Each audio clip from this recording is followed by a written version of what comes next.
Assalamualaikum warahmatullahi wabarakatuh. Shalom. Om Swastiastu.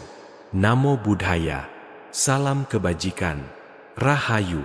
Selamat datang di Horor Sebelum Tidur, tempat di mana kisah-kisah gelap mengintai sebelum kamu memejamkan mata.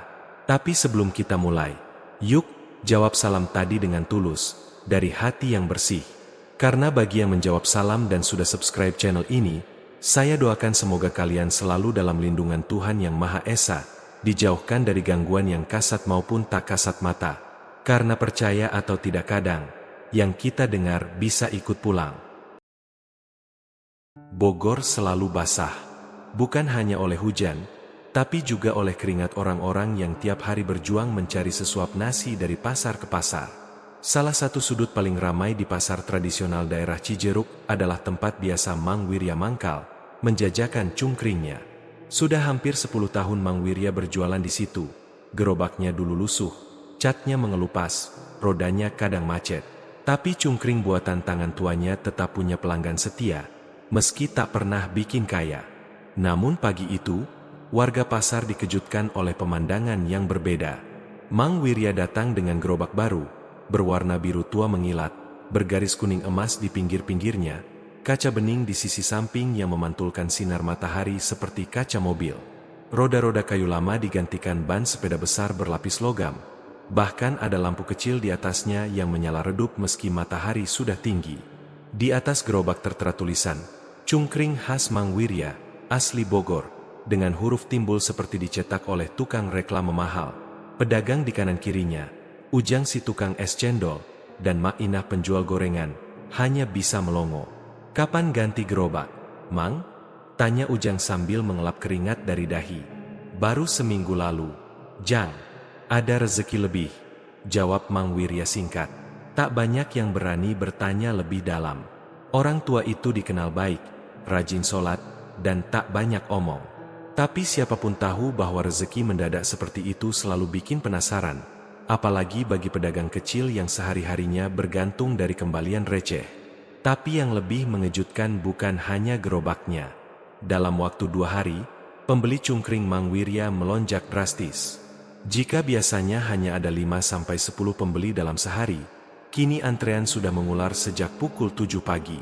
Tak peduli panas atau gerimis, orang-orang berdiri berjajar rapi menunggu giliran. Ada yang bahkan membawa anak-anak mereka sambil menenteng termos, berharap masih kebagian sebelum dagangan habis. Yang bikin pedagang sekitar bingung, rasa cungkring Mang Wirya tidak berubah banyak. Kuah kacangnya masih gurih, lontongnya padat, jeroan sapinya empuk tapi bukan yang luar biasa. Tapi orang-orang seperti ketagihan. Beberapa pembeli bahkan datang 2 kali dalam sehari. Ada yang membungkus hingga 3 porsi, lalu datang lagi sore hari. Rasanya kayak ada manis-manisnya di lidah, kayak makan yang pernah kita kangenin, tapi gak bisa dijelasin, ujar seorang ibu muda bernama Yati, sambil mengipas-ngipas wajah dengan struk belanjaan. Kejadian itu menjadi bahan obrolan hangat di warung kopi. Pedagang mulai berteori. Ada yang bilang Mang Wirya mungkin dapat warisan, atau menang undian. Ada pula yang berbisik pelan, menuduh Mang Wirya pakai penglaris, bukan sekadar bumbu, tapi yang dari alam tak kasat mata. Mungkin dia udah pasang susuk di cungkringnya, celetuk Mak Inah. Tapi bisikan itu hanya sebatas warung kopi dan pojokan pasar. Tak ada yang berani menuduh langsung. Pasalnya, wajah Mang Wirya tetap seperti dulu. Ramah, rendah hati, dan sering traktir teh manis buat tukang becak yang mangkal dekat situ. Namun seiring waktu, keanehan demi keanehan mulai dirasakan. Ujang, yang gerobaknya persis di sebelah kanan Mang Wirya, mengaku sering mendengar suara cungkring sedang dimasak meski Mang Wirya belum datang. Suara mendesis dari minyak panas, aroma bumbu kacang yang mendadak muncul di tengah subuh, padahal tak ada siapa-siapa di situ. Ane pikir dia masak subuh-subuh, ternyata pas Ane lihat gerobaknya belum ada, cerita Ujang pada malam Jumat di pos ronda. Yang lebih membuat bulu kuduk berdiri, beberapa pedagang melihat Mang Wirya berdiri sendirian di tengah gelap, menatap gerobaknya sambil membaca sesuatu yang terdengar seperti mantra. Tapi saat disapa, Mang Wirya hanya tersenyum dan menjawab, "Lagi ngecek bumbu." Tentu, tak semua orang percaya. Banyak yang menganggap ini hanya kecemburuan para pedagang lain. Tapi tetap saja, dagangan yang tiba-tiba laris, gerobak mewah tanpa sebab, dan pembeli yang seperti kecanduan, menimbulkan tanya besar. Ada satu kejadian yang semakin memperkuat kecurigaan. Seorang mahasiswa dari Jakarta yang kebetulan sedang melakukan penelitian di daerah Bogor memutuskan mencicipi cungkring Mang Wirya. Namanya Dika. Ia tertarik karena mendengar cerita soal cungkring laris yang viral di media sosial lokal. Ia mencicipi seporsi cungkring dan langsung terdiam. Wajahnya memucat. Ia duduk lama, memegang dada, seperti ada yang menyesakan. Beberapa jam kemudian, Dika pingsan di penginapannya. Saat sadar, ia hanya bisa bergumam, "Kenapa waktu aku makan, di ujung mata aku kayak ngeliat tangan hitam nyuapin aku?" Berita itu tak menyebar luas, tapi cukup untuk membuat beberapa orang mulai menjauh dari gerobak Mang Wirya. Meski begitu, tetap saja ada pembeli baru setiap hari. Seolah cungkring itu memanggil mereka satu persatu. Waktu berjalan. 2 minggu sejak gerobak baru itu muncul, omzet Mang Wirya naik drastis. Ia mulai dikenal di media sosial, bahkan masuk akun kuliner lokal. Tapi ada satu perubahan kecil pada dirinya yang hanya diperhatikan oleh orang-orang dekat. Matanya semakin cekung, tubuhnya sedikit membungkuk, dan ia sering berbicara sendiri saat membereskan dagangannya. "Enggak sepadan, tapi harus jalan terus." Begitu bisikannya suatu malam saat Mainah tanpa sengaja lewat di belakang gerobaknya. Yang lebih aneh lagi, meski cuaca sering berubah, gerobak Mang Wirya tidak pernah tampak kotor. Tak pernah becek. Tak pernah ada sisa makanan tercecer. Seolah-olah gerobak itu membersihkan dirinya sendiri. Akhir bulan itu, Pak RT mendekati Mang Wirya dan bertanya dengan nada canggung, "Mang, kalau boleh tahu, dapat gerobak dari mana?" "Bagus banget. Kayak baru." Mang Wirya hanya tersenyum tipis. "Ada yang bantu, Pak." "Siapa?" "Orang lama. Teman lama yang saya temui di kebun bambu belakang desa dulu." Pak RT hanya mengangguk, tapi malam itu ia tak bisa tidur. Karena ia tahu betul, kebun bambu belakang desa sudah lama dianggap angker. Dulu pernah ada warga yang tersesat di sana dan ditemukan 3 hari kemudian dalam keadaan linglung, mengaku melihat pasar gaib yang menjual makanan-makanan aneh. Hari berganti minggu. Bisikan soal cungkring Mang Wirya semakin ramai. Tapi tak satu pun yang berani bicara terang-terangan. Semua masih mengira itu hanya rezeki orang jujur, sampai akhirnya pada suatu siang yang sangat panas, seorang pembeli menjerit setelah membuka bungkusan cungkringnya. Di dalamnya ada gumpalan rambut panjang dan hitam, tercampur dengan kuah kacang yang kental. Hari demi hari, antrean di depan gerobakan cungkring Mang Wirya semakin tak masuk akal. Jika biasanya pasar Cijeruk mulai ramai sejak pukul 8 pagi, kini sejak subuh bayangan manusia sudah tampak berkumpul di sekitar gerobakan biru kuning itu. Ada yang pakai jaket, ada yang membawa bantal leher, bahkan ada yang duduk bersila di emper toko demi jadi pembeli pertama. Mereka datang bukan untuk beli bahan pokok, bukan pula mencari diskon pasar pagi. Mereka datang hanya untuk satu hal, cungkring Mang Wirya.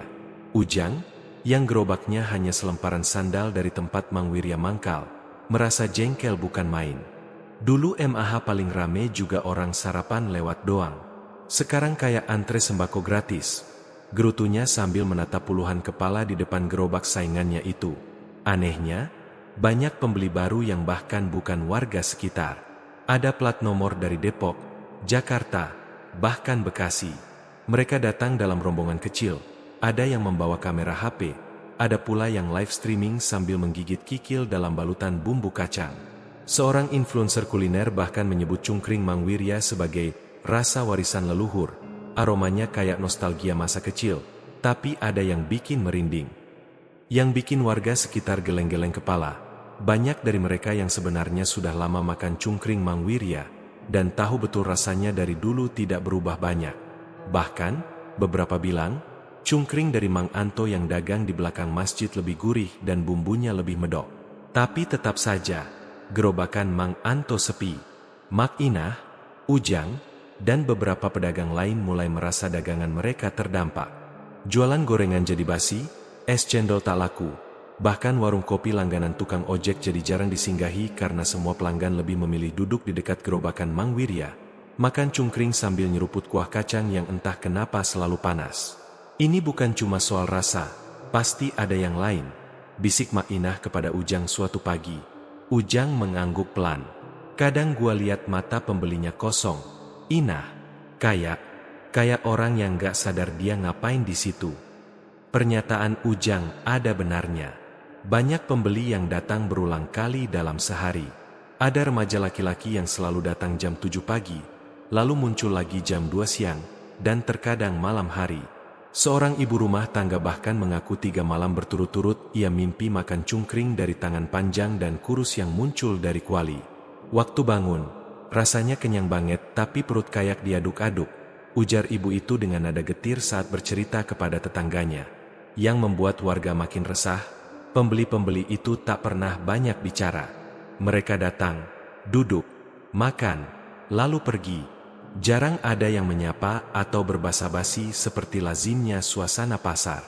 Bahkan jika ada yang menabrak atau menginjak kaki, mereka hanya diam, tatapannya kosong, senyum tipis di bibir, seperti sedang berada di dunia lain. Seorang tukang parkir yang biasa mangkal di dekat toko plastik bercerita bahwa ia pernah memanggil seorang pembeli yang motornya menghalangi jalur. Tapi pembeli itu hanya menoleh pelan, menatapnya dalam-dalam, lalu balik badan tanpa sepatah kata. Setelah itu, si tukang parkir jatuh sakit demam tinggi selama 3 hari dan mengigau tentang orang-orang tak bernyawa yang makan cungkring di bawah pohon bambu. Cerita itu menyebar cepat, tapi lagi-lagi, tak ada yang benar-benar berani menghadap Mang Wirya. Wajah tuanya masih sama, bersih, tenang, murah senyum. Ia rajin menyapa, tak pelit memberi diskon, dan kadang ikut membagikan air minum gratis saat pasar sedang panas. Namun di balik keramahan itu, beberapa orang mulai memperhatikan sesuatu yang mengganggu. Mang Wirya tidak pernah makan dari dagangannya sendiri. Ia selalu hanya melayani, menciduk, membungkus, tapi tak pernah sekalipun terlihat duduk dan menyuapkan cungkring ke mulutnya. Padahal, biasanya ia dulu sering makan seporsi kecil sambil menunggu pembeli pertama. Udah seminggu lebih gua perhatiin, dia gak pernah makan, bahkan minum aja jarang, kata Pak Bowo, pemilik toko ATK yang menghadap langsung ke gerobakan Mang Wirya. Lebih aneh lagi, beberapa pembeli mengaku mengalami hal ganjil setelah makan. Ada yang merasa mendengar suara berdesis saat sendok mereka menyentuh tahu, seperti suara ular yang tergencet. Ada yang melihat kuah cungkringnya sesaat berubah warna kehitaman seperti tinta. Tapi mereka tetap menghabiskan makanannya, seolah rasa takut tak bisa mengalahkan rasa lapar aneh yang mencengkera mereka. Salah seorang santri dari pesantren dekat pasar sempat mencoba menyelidiki. Ia membawa sepiring cungkring ke asramanya dan membacakan doa-doa sebelum menyentuhnya. Tapi sebelum suapan pertama masuk ke mulutnya, ia merasa lidahnya seperti dijilat api. Ia muntah darah ringan, lalu mimisan semalaman. Ustadznya menasihati agar anak-anak pesantren tak ikut-ikutan membeli makanan itu lagi. Tapi entah kenapa, beberapa dari mereka kembali juga. Diam-diam, menyamar dengan jaket dan topi, lalu membeli 1 bungkus cungkring, membawanya ke tempat sepi, lalu memakannya dengan tatapan bersalah, namun penuh ketagihan. Sementara itu, kehidupan Mang Wirya berubah drastis. Ia kini menyewa rumah kontrakan yang lebih besar di kampung Leui Malang. Istrinya, Bu Nur, kini tak lagi membantu dagang seperti dulu. Ia lebih sering di rumah, katanya untuk mengurus tanaman dan menjaga rumah yang belum terbiasa. Beberapa tetangga di sekitar kontrakan itu mulai heran, karena sejak pindah, rumah itu tampak seperti selalu gelap di malam hari, dan kadang terdengar suara orang berbicara sendiri di dalamnya. Yang membuat geger adalah ketika anak tetangga, usia 5 tahun, mengaku melihat nenek berambut api, duduk di kursi teras rumah Mang Wirya tengah malam. Tapi saat ibunya mencoba memastikan, tak ada siapa-siapa di sana. Rumah itu seperti terkunci rapat, tak ada celah sedikit pun untuk mengintip ke dalamnya. Suatu hari, wartawan dari koran lokal datang ke pasar. Ia berniat meliput fenomena cungkring laris ini. Namanya Roy, wartawan magang dari Universitas Negeri di Jakarta.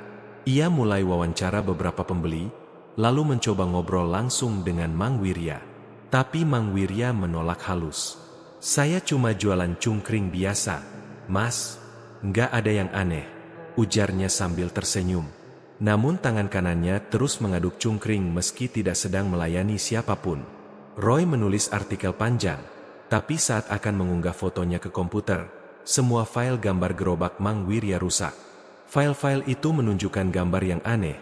Gerobak biru kuning itu tampak berada di tengah hutan gelap, bukan di pasar, dan di belakangnya berdiri sosok tinggi besar berambut menjuntai sampai tanah. Wajahnya tak terlihat, hanya bayangan kabur dan 2 titik putih seperti mata. Roy tidak pernah kembali ke pasar setelah itu. Beberapa warga mulai menghindari jalur gerobakan Mang Wirya. Tapi tetap saja antrean tak pernah surut, bahkan makin panjang. Seolah ada magnet tak kasat mata yang menarik orang-orang baru dari segala penjuru. Satu malam, Ujang tak tahan. Ia menunggu hingga pasar sepi, lalu menghampiri Mang Wirya yang sedang membereskan dagangannya. "Mang," katanya pelan, "gua tahu bukan urusan gua, tapi lu pakai apa sih sebenarnya?" Mang Wirya berhenti mengelap wajan. Ia menoleh perlahan. Senyumnya tetap ada, tapi sorot matanya kosong, dalam, dingin. "Saya cuma dagang, Jang," katanya. "Yang datang, ya datang sendiri. Yang pergi, belum tentu bisa balik." Ucapan itu menghantui Ujang seminggu penuh. Ia jatuh sakit, demam tinggi, dan terus menggambar gerobak biru kuning di buku catatannya, meski matanya terpejam. Ketika sadar, ia mengaku melihat mimpinya berkali-kali, antre di sebuah tempat gelap, dan cungkring di piringnya berubah jadi jari-jari manusia. Dan sejak hari itu, tak satupun pedagang di pasar Cijeruk lagi berani mengatakan Mang Wirya hanya tukang cungkring biasa. Karena cungkring itu kini bukan cuma dagangan, ia menjadi panggilan, undangan, dan mungkin peringatan. Hari itu, hari Kamis, langit di atas pasar Cijeruk mendung tipis. Angin berembus pelan, menyapu debu-debu jalanan yang menempel di ujung sepatu para pengunjung pasar. Gerobakan Mang Wirya seperti biasa dikerubungi pembeli. Namun, ada sesuatu yang berbeda hari itu. Tak kasat mata, tak terdengar bagi semua, tapi cukup untuk mengubah hidup seorang remaja bernama Ricky. Ricky adalah anak SMK kelas 2 yang sedang magang di warung sembako milik pamannya yang berada tak jauh dari gerobak Mang Wirya. Ia bukan tipe anak yang suka ikut-ikutan gosip pasar, tapi ia cukup sering mengamati gerobakan cungkring itu dari kejauhan. Ia heran melihat para pembeli seperti tersihir. Mereka duduk diam, makan dalam keheningan, lalu pulang dengan wajah yang, entah kenapa, seperti habis menangis. Hari itu, sekitar pukul 1 siang, saat matahari mulai merangkat turun, Ricky tengah menurunkan dus mie instan dari pickup. Saat itulah ia mendengarnya. Azan. Tapi bukan azan zuhur. Bukan dari masjid. Bukan dari toa. Suaranya muncul begitu saja, lirih tapi menggema di telinga, seakan dibisikkan langsung ke gendang telinga, namun jelas terdengar, "Allahu Akbar, Allahu Akbar." Ricky refleks menoleh ke langit. Tak ada pengeras suara. Tak ada masjid yang dekat dengan lokasi itu. Ia tengok kanan kiri. Tak ada yang bereaksi. Orang-orang tetap sibuk menawar sayuran. Ada yang tertawa, ada yang berteriak. Tapi bagi Ricky, waktu seperti berhenti. Ia menajamkan telinga. Sumber suara itu, dari arah gerobakan Mang Wirya. Tangan Ricky yang menggenggam dus mie gemetar. Suara azan itu pelan, seperti direkam dari kejauhan, namun begitu menyayat dan terasa sedih. Bahkan kalimat, "Hayya, alas syalah," terdengar seperti terisak. Tak seperti azan biasa. Saat ia menoleh ke arah gerobakan, Mang Wirya sedang menciduk kikil ke piring pembeli. Tapi yang membuat darah Ricky berdesir, tidak ada siapa-siapa yang duduk di bangku plastik di depannya. Gerobak itu melayani, bangku kosong. Tiba-tiba, suara azan berhenti, digantikan oleh hembusan angin yang menabrak tubuh Ricky seperti embusan dari lorong es. Ia menjatuhkan dus mie dan berlari ke dalam warung pamannya. Wajahnya pucat, jantungnya berdegup seperti genderang perang. Ricky tidak langsung bercerita, tapi malam harinya, ia menceritakan kejadian itu pada temannya, Andra, seorang santri yang dulu pernah mondok di pesantren daerah Cipinang. Mendengar cerita Riki, Andra hanya mengernyit. Azan kayak gitu, biasanya bukan buat manusia. Apa maksud lo? Tanya Riki dengan suara tercekat. Andra menatap temannya dalam-dalam. Itu biasanya disebut azan jin atau azan arwah. Diperdengarkan buat makhluk-makhluk yang udah nggak bisa bedain siang dan malam. Kadang buat manggil. Manggil siapa? Andra diam lama. Tergantung siapa yang dengar. Keesokan harinya, Riki memutuskan untuk mendekat ke gerobakan Mang Wirya. Ia mencoba memberanikan diri, berdiri di antara antrean pembeli yang terlihat seperti robot. Semua diam, semua tunduk, semua menatap cungkring di tangan mereka seperti sedang menyembah sesuatu. Sampai akhirnya Riki berdiri tepat di hadapan Mang Wirya. "Seporsi, nak?" tanya Mang Wirya dengan suara serak lembut. Riki mengangguk ragu. Mang Wirya menyendok kikil, menumpahkannya ke atas potongan lontong, lalu menyiramkan kuah kacang pekat yang mengeluarkan uap. Tapi uap itu aneh, tidak seperti aroma kacang pada umumnya. Uap itu berbau tanah basah dan bunga Kamboja. Dengan tangan gemetar, Riki menerima piring itu dan duduk. Ia tak langsung makan. Ia menunggu, menatap kuah yang beriak kecil seperti permukaan kolam saat dilempar batu. Dalam riakan itu, Riki melihat wajah. Sekilas, wajah seorang perempuan tua, pucat, matanya kosong, bibirnya menggumam. "Bayar." Riki menjatuhkan sendok. Bangku plastik tempatnya duduk goyang sedikit, seolah ada yang duduk di sampingnya. Tapi saat ia melirik, bangku kosong. Namun permukaannya lembab, seperti habis dipakai seseorang yang sangat dingin dan berkeringat. Ia berdiri tergesa dan meninggalkan piringnya begitu saja. Dari sudut matanya, ia melihat Mang Wirya masih tersenyum. Tapi kali ini, senyuman itu seolah bukan miliknya. Cerita tentang suara azan siang hari mulai menyebar. Tak hanya Riki, beberapa pedagang lain mulai mengaku hal yang sama. Seorang nenek penjual daun pisang bilang ia mendengar azan itu 3 kali dalam seminggu, dan setiap kali itu terjadi, ia melihat 2 atau 3 orang pembeli Mang Wirya makan dengan tangan kiri. Yang membuatnya takut, pembeli-pembeli itu selalu menoleh ke arahnya sesaat, tersenyum dengan mulut berminyak, lalu kembali makan. Pak Rojak, tukang becak yang biasa tidur siang di dekat pos ronda, juga bercerita bahwa ia pernah bangun saat mendengar azan, tapi saat membuka mata, hari masih terang benderang dan suara azan itu terdengar dari dalam gerobak Mang Wirya, padahal tak ada speaker di sana. "Kayak suara dari dasar sumur," katanya sambil merinding. Ketakutan mulai menyebar diam-diam. Beberapa pembeli setia berhenti datang, tapi itu tak membuat antrean di gerobakan berkurang.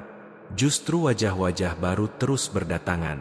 Semakin hari, semakin asing. Seolah orang-orang dari luar daerah mengetahui tempat itu bukan dari peta, bukan dari media sosial, tapi dari bisikan.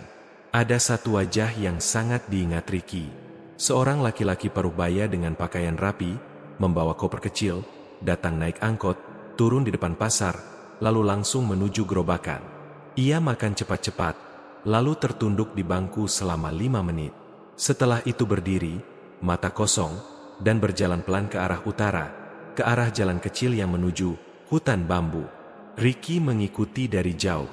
Tapi sebelum laki-laki itu mencapai ujung jalan, tubuhnya menghilang.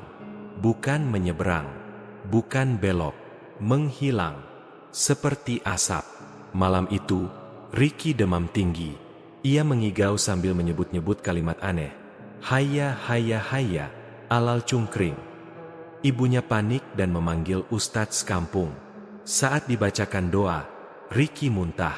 Yang keluar bukan makanan, tapi segumpal rambut panjang dan satu tulang kecil, mirip tulang jari manusia. Pagi berikutnya, Riki tak lagi ke pasar. Ia diam di rumah, lebih banyak termenung, matanya merah, dan setiap kali mendengar suara azan dari masjid, ia justru menutup telinga dan menangis pelan. Sementara itu, di pasar, kehidupan berjalan seperti biasa. Antrean di gerobakan cungkring Mang Wirya tetap panjang, meski langit kian mendung dan hawa pasar semakin dingin. Seperti ada kabut tak kasat mata yang menggantung di atas gerobak itu. Warga mulai terbiasa melihat keanehan, mulai terbiasa dengan rasa takut yang tak bisa dijelaskan. Dan setiap siang, tak lagi hanya hari Kamis, suara azan itu mulai terdengar, samar, lirih, namun terus-menerus. Azan yang bukan untuk manusia. Pasar Cijeruk seolah tak pernah tidur. Pagi, siang, sore, bahkan malam hari, selalu ada jejak-jejak kehidupan di lorong-lorong sempitnya. Bunyi teriakan pedagang, suara sandal beradu di lantai, hingga aroma tajam dari ikan asin, cuka, dan kuah bumbu yang saling bercampur dalam udara. Tapi yang paling konsisten dari semuanya adalah suara centong logam berdenting di gerobakan cungkring Mang Wirya. Sudah sebulan lebih sejak gerobak baru itu muncul. Sudah tak terhitung jumlah orang yang datang dan pergi mencicipi cungkringnya. Tapi yang jadi pertanyaan besar, yang mulai mengusik akal sehat para pedagang sekitar, adalah, kenapa dagangannya tak pernah habis? Ujang, si penjual es cendol, mulai mencatat hal-hal kecil. Ia menyadari, dari pukul 7 pagi hingga pukul 9 malam, Mang Wirya tidak pernah keluar area gerobaknya. Tidak pernah terlihat menerima pasokan bahan baru. Tidak pernah ke warung terdekat untuk mengambil tahu, lontong, atau jeroan. Padahal, dalam satu hari, pembeli yang dilayaninya bisa ratusan orang. Logikanya dari mana? Gerutu Ujang suatu malam di pos ronda. Tahu gua aja sehari habis 2 karung. Itu pun buat 50 orang. Lah dia, masak nggak belanja, tapi bisa ngasih makan 100 orang lebih. Bisa jadi dia nyetok banyak. Jang, selama Inah, yang dari awal sudah curiga tapi masih mencoba mencari penjelasan waras. Gua udah perhatiin, Inah, kagak ada kulkas, kagak ada dus logistik, gerobak doang, tapi isinya kayak sumur, nggak pernah kering. Kecurigaan itu mendorong dua pemuda pasar, Andra dan Dani, untuk mengintip isi gerobak Mang Wirya diam-diam. Mereka melakukannya saat pasar mulai sepi, sekitar pukul 10 malam. Saat itu Mang Wirya sedang duduk di bangku plastiknya, kepalanya tertunduk, matanya terpejam, mulutnya komat kamit seperti sedang berdoa atau menghafal sesuatu. Dengan langkah hati-hati, mereka mendekat dari sisi belakang gerobak, bersembunyi di balik tumpukan karung bawang. Dani mengangkat sedikit terpal belakang gerobak, dan cahaya redup dari lampu kecil langsung menyinari matanya. Ia melihat kuali besar yang masih mengepul. Tapi yang aneh, kuah dalam kuali itu terus beriak, padahal tidak ada api di bawahnya. Dan di dalam kuah itu, tampak potongan jeroan, kikil, paru, usus, bergerak perlahan seperti sedang dikocok oleh tangan tak terlihat. Kuah itu tidak menyusut sedikit pun, meski sudah hampir 14 jam digunakan. Andra menarik Dani mundur, matanya membelalak. Gua lihat tadi, ada yang ngaduk, tapi nggak ada orang. Keesokan harinya, Dani tak muncul di pasar. Kata ibunya, semalaman ia mengigau, muntah-muntah, dan memegangi perutnya sambil berteriak, usus gua digodok, paru gua direbus. Ia baru sadar 2 hari kemudian, tapi sejak itu Dani tidak pernah lagi berani lewat depan gerobakan Mang Wirya. Di sisi lain, seorang penjual tahu bulat bernama Rono mengaku pernah iseng menghitung berapa kali Mang Wirya menyendok jeroan dalam 1 jam. 1 jam bisa lebih dari 100 sendok, katanya sambil menggulung kabel lampunya. Dan anehnya, jumlah isi dalam kuali tidak pernah berkurang. Malah kadang terlihat seperti bertambah sendiri. Kuah makin kental, warna makin gelap, tapi tetap menggoda. Beberapa pembeli bahkan mengaku makin ke sore, rasa cungkringnya justru makin enak. Kayak kuahnya makin kuat, makin dalam. Rasanya bukan cuma gurih, tapi kayak ada rasa sedih atau pahit yang enak, kata seorang pelanggan tetap bernama Yuli. Kalimat itu mengganggu banyak orang. Bagaimana mungkin rasa makanan bisa menyimpan emosi? Suatu hari, seorang penjual tempe goreng yang mangkal di pojok pasar mengalami hal aneh. Namanya Pak Amin. Ia punya kebiasaan pulang malam, dan lewat gerobakan Mang Wirya sebagai jalan pintas menuju gang rumahnya. Biasanya gerobak itu sudah kosong jam 10 malam. Tapi malam itu, gerobakan masih menyala terang, dan terdengar bunyi sendok bersentuhan dengan piring. Pak Amin penasaran, ia melongok dari kejauhan. Tapi yang dilihatnya bukan pemandangan biasa. Mang Wirya duduk di depan gerobaknya, menyendok cungkring kepada sesuatu. Di seberang bangku, duduk sosok tinggi kurus, tubuhnya hitam legam, matanya bolong, dan lidahnya panjang menjulur, menjilat piring perlahan. Pak Amin lari terbirit-birit, jatuh di selokan, dan kakinya terkilir. Saat warga menolong dan membawanya pulang, ia hanya bisa berkata, "Dia ngasih makan yang bukan manusia." Makin banyak hal aneh muncul. Beberapa pembeli mulai mengaku tidak lapar selama 2 atau 3 hari setelah makan cungkring Mang Wirya. Tubuh mereka lemas tapi tidak kehilangan energi. Tapi anehnya, mereka tidak bisa makan makanan lain. Nasi terasa hambar, lauk terasa seperti pasir, dan air putih terasa asin. Mereka hanya bisa merasa puas setelah kembali makan cungkring Mang Wirya. Seorang tukang angkut barang bahkan bilang istrinya menangis setiap malam karena ia sudah 2 minggu tak menyentuh makanan rumah, hanya ingin makan cungkring. Dan tiap malam, ia bermimpi duduk di bangku plastik merah, dikelilingi sosok-sosok tanpa wajah yang makan bersamanya dalam diam. Suatu sore menjelang maghrib, seorang pria tua tak dikenal datang ke pasar. Berpakaian gamis kusam, membawa tasbih panjang, dan wajahnya penuh kerut. Ia tidak membeli apapun. Ia hanya berdiri di depan gerobakan Mang Wirya selama 5 menit. Diam. Matanya tak berkedip. Lalu ia membisikkan satu kalimat lirih. "Ini bukan makanan dunia." Setelah itu ia pergi, hilang di antara gang kecil pasar. Malamnya, suara cungkring berdenting terus terdengar, bahkan hingga lewat tengah malam. Padahal tak ada yang berjualan. Beberapa warga mendengar suara langkah kaki menyeret bangku, suara mangkuk yang ditaruh, dan sendok yang diketuk pelan. Tapi saat dicek ke pasar, kosong. Kecuali satu hal, gerobakan Mang Wirya masih berdiri di tempatnya, bersih, mengilap, dan dari dalamnya, tercium aroma kuah yang semakin menusuk. Aroma yang kini tidak lagi menggoda, tapi mengingatkan pada bau formalin dan tanah basah. Seperti saat hujan pertama turun di atas liang kubur yang baru digali. Pagi itu, langit di atas pasar Cijeruk kelabu. Kabut turun lebih tebal dari biasanya, menyelimuti kios-kios dan gerobak-gerobak dengan lembut, seperti kain kafan basah. Bau hujan semalam masih melekat di udara, bercampur dengan aroma kacang rebus, minyak jelantah, dan amis daging yang tidak bisa dijelaskan asalnya. Gerobakan cungkring Mang Wirya, seperti biasa, sudah ramai bahkan sebelum matahari menyembul sempurna. Di antara kerumunan pembeli, ada seorang ibu muda bernama Desi yang datang bersama anak laki-lakinya, Farel, usia 5 tahun. Anak itu cerewet, cerdas, dan punya kebiasaan tidak mau duduk diam. Suka lari-lari kecil meski ibunya sedang sibuk membeli makanan. "Mama, itu bangkunya basah," seru Farel saat menunjuk salah satu bangku plastik merah di depan gerobakan Mang Wirya.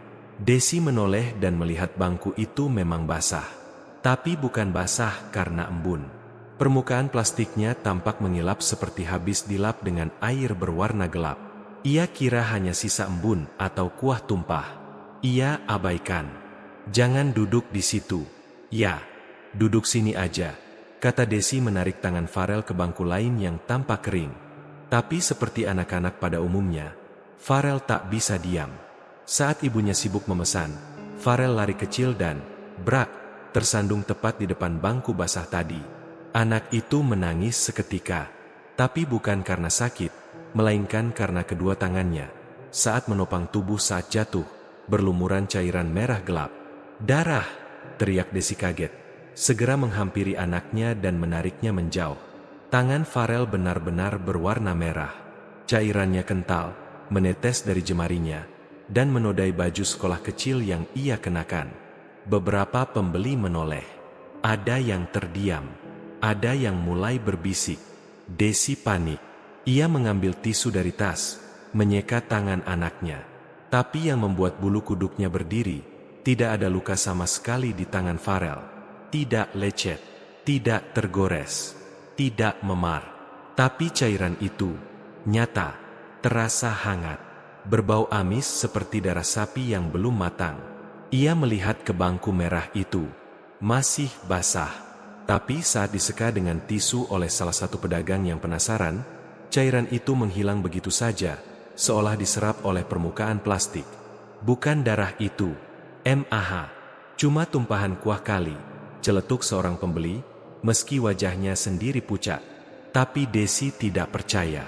Ia membawa Farel pulang, tak jadi membeli cungkring, dan sejak hari itu, tak pernah lagi datang ke pasar. Kejadian itu menyebar seperti percikan minyak panas. Pedagang-pedagang mulai memperhatikan bangku plastik milik Mang Wirya.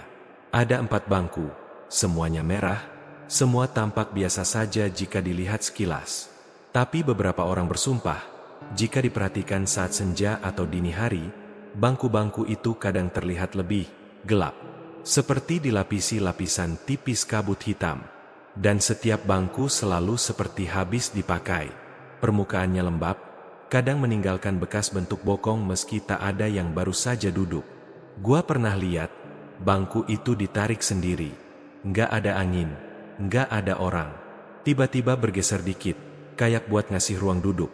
Bisik Pak Bowo, pemilik toko ATK yang tokonya persis menghadap gerobak. Mak Inah, yang sudah lama curiga, mencoba mengingat-ingat. Kalau dihitung-hitung, tiap malam ada pembeli yang duduk.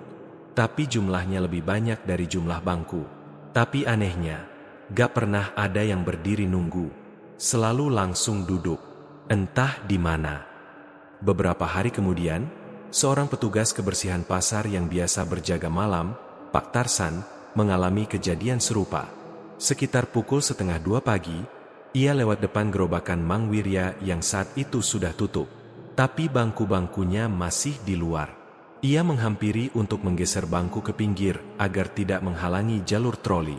Tapi saat hendak mengangkat satu bangku, ia terdiam. Di bawah bangku itu, tanah becek karena sisa hujan. Tapi anehnya, tanah tersebut basah merah. Ada genangan kecil seperti sisa darah. Dan lebih aneh lagi, ada bekas telapak kaki kecil, seperti jejak anak-anak, tapi berwarna gelap seperti terbakar. Pak Tarsan tak jadi mengangkat bangku. Ia mundur pelan, dan malam itu tak kembali ke pos jaganya. Esoknya ia izin tidak masuk, dan seminggu kemudian mengajukan pindah shift siang. Sementara itu, Mang Wirya tetap berjualan seperti biasa. Wajahnya makin tirus, tapi senyumannya tetap sama. Ia ramah, menyapa setiap pembeli dengan lirih, dan tangan tuanya tetap cekatan menyendok cungkring, menyiram kuah, dan menyodorkan piring. Tapi ada yang memperhatikan bahwa kini, Mang Wirya tak pernah menyentuh bangkunya sendiri. Ia hanya berdiri. Bahkan saat tidak ada pembeli, ia tetap tidak duduk. Padahal jelas terlihat, lututnya sudah renta. "Kenapa gak pernah duduk, Mang?" tanya seorang pemuda.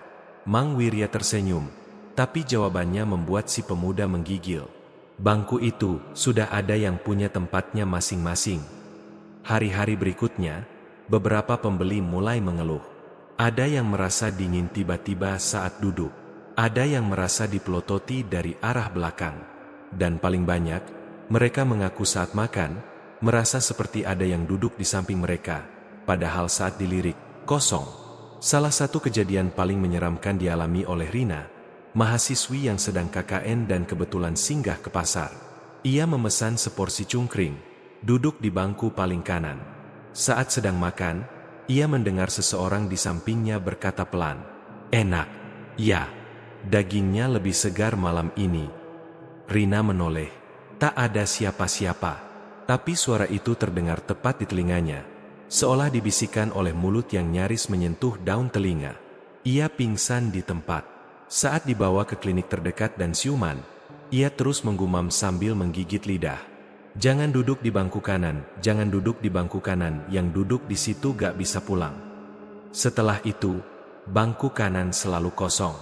Bukan karena dihindari, tapi karena tidak bisa diduduki.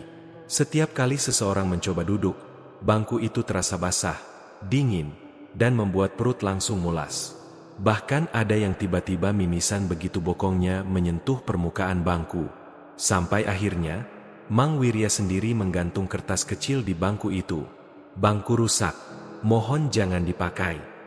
Tapi orang-orang yang peka, tahu bukan rusak, melainkan sudah dihuni. Pasar Cijeruk perlahan mulai dibagi oleh 2 jenis orang. Mereka yang masih berani makan cungkring Mang Wirya, dan mereka yang tak berani lewat di depannya. Tapi yang pasti, semua sepakat untuk tidak lagi menyentuh bangku merah. Karena bangku itu, entah bagaimana, menyimpan sesuatu yang bukan milik dunia ini, sesuatu yang menunggu, duduk, menatap, dan kadang berbagi tempat duduk dengan siapapun yang tak sengaja memilihnya. Bulan mulai sering tampak separuh, menggantung redup di atas langit pasar Cijeruk. Sudah hampir sebulan sejak cungkring Mang Wirya meledak jadi primadona. Tapi semakin hari, suasana di sekitar gerobaknya terasa berbeda. Tidak ramai seperti awal-awal. Bukan karena berkurang pembeli, justru karena keramaian itu terlalu diam. Pelanggan makin banyak, tapi hampir tak ada yang bicara. Bahkan tertawa pun jarang terdengar. Hanya bunyi piring bergesekan dan suara cungkring dikunyah yang mendominasi. Hari itu, Asep, seorang tukang parkir baru di sekitar pasar, mencuri waktu istirahatnya untuk mencicipi cungkring Mang Wirya yang katanya terkenal itu. Ia tidak percaya cerita-cerita aneh yang beredar. Menurutnya, itu cuma bumbu pasar saja. Orang pasar kan suka lebay. Dia duduk di bangku kedua dari kiri. Baru menyuapkan suapan pertama, ia merasa seperti didorong pelan dari sisi kanan. Ia menoleh. Kosong. Tapi bangku di sampingnya seperti baru saja bergerak, menggeser dirinya beberapa sentimeter ke kiri. Halah, mungkin tadi gak pas duduknya, gumam Asep.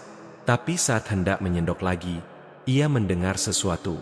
Suara napas, panjang dan berat, seperti dari dada yang penuh lendir. Persis di telinga kirinya. Asep berdiri mendadak. Siapa barusan? Tanyanya kencang. Beberapa pelanggan menoleh, termasuk Mang Wirya. Tapi wajah Wirya hanya datar.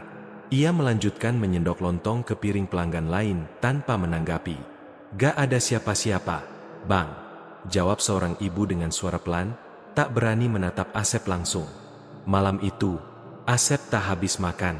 Ia pulang dengan dada sesak, merasa dibuntuti sesuatu yang langkahnya tidak berbunyi, hanya terasa di belakang bahu, seperti angin dingin yang punya berat. Keesokan malamnya, seorang remaja bernama Yayan, yang suka nongkrong sambil live TikTok di pasar, memutuskan membuat konten review cungkring Mang Wirya.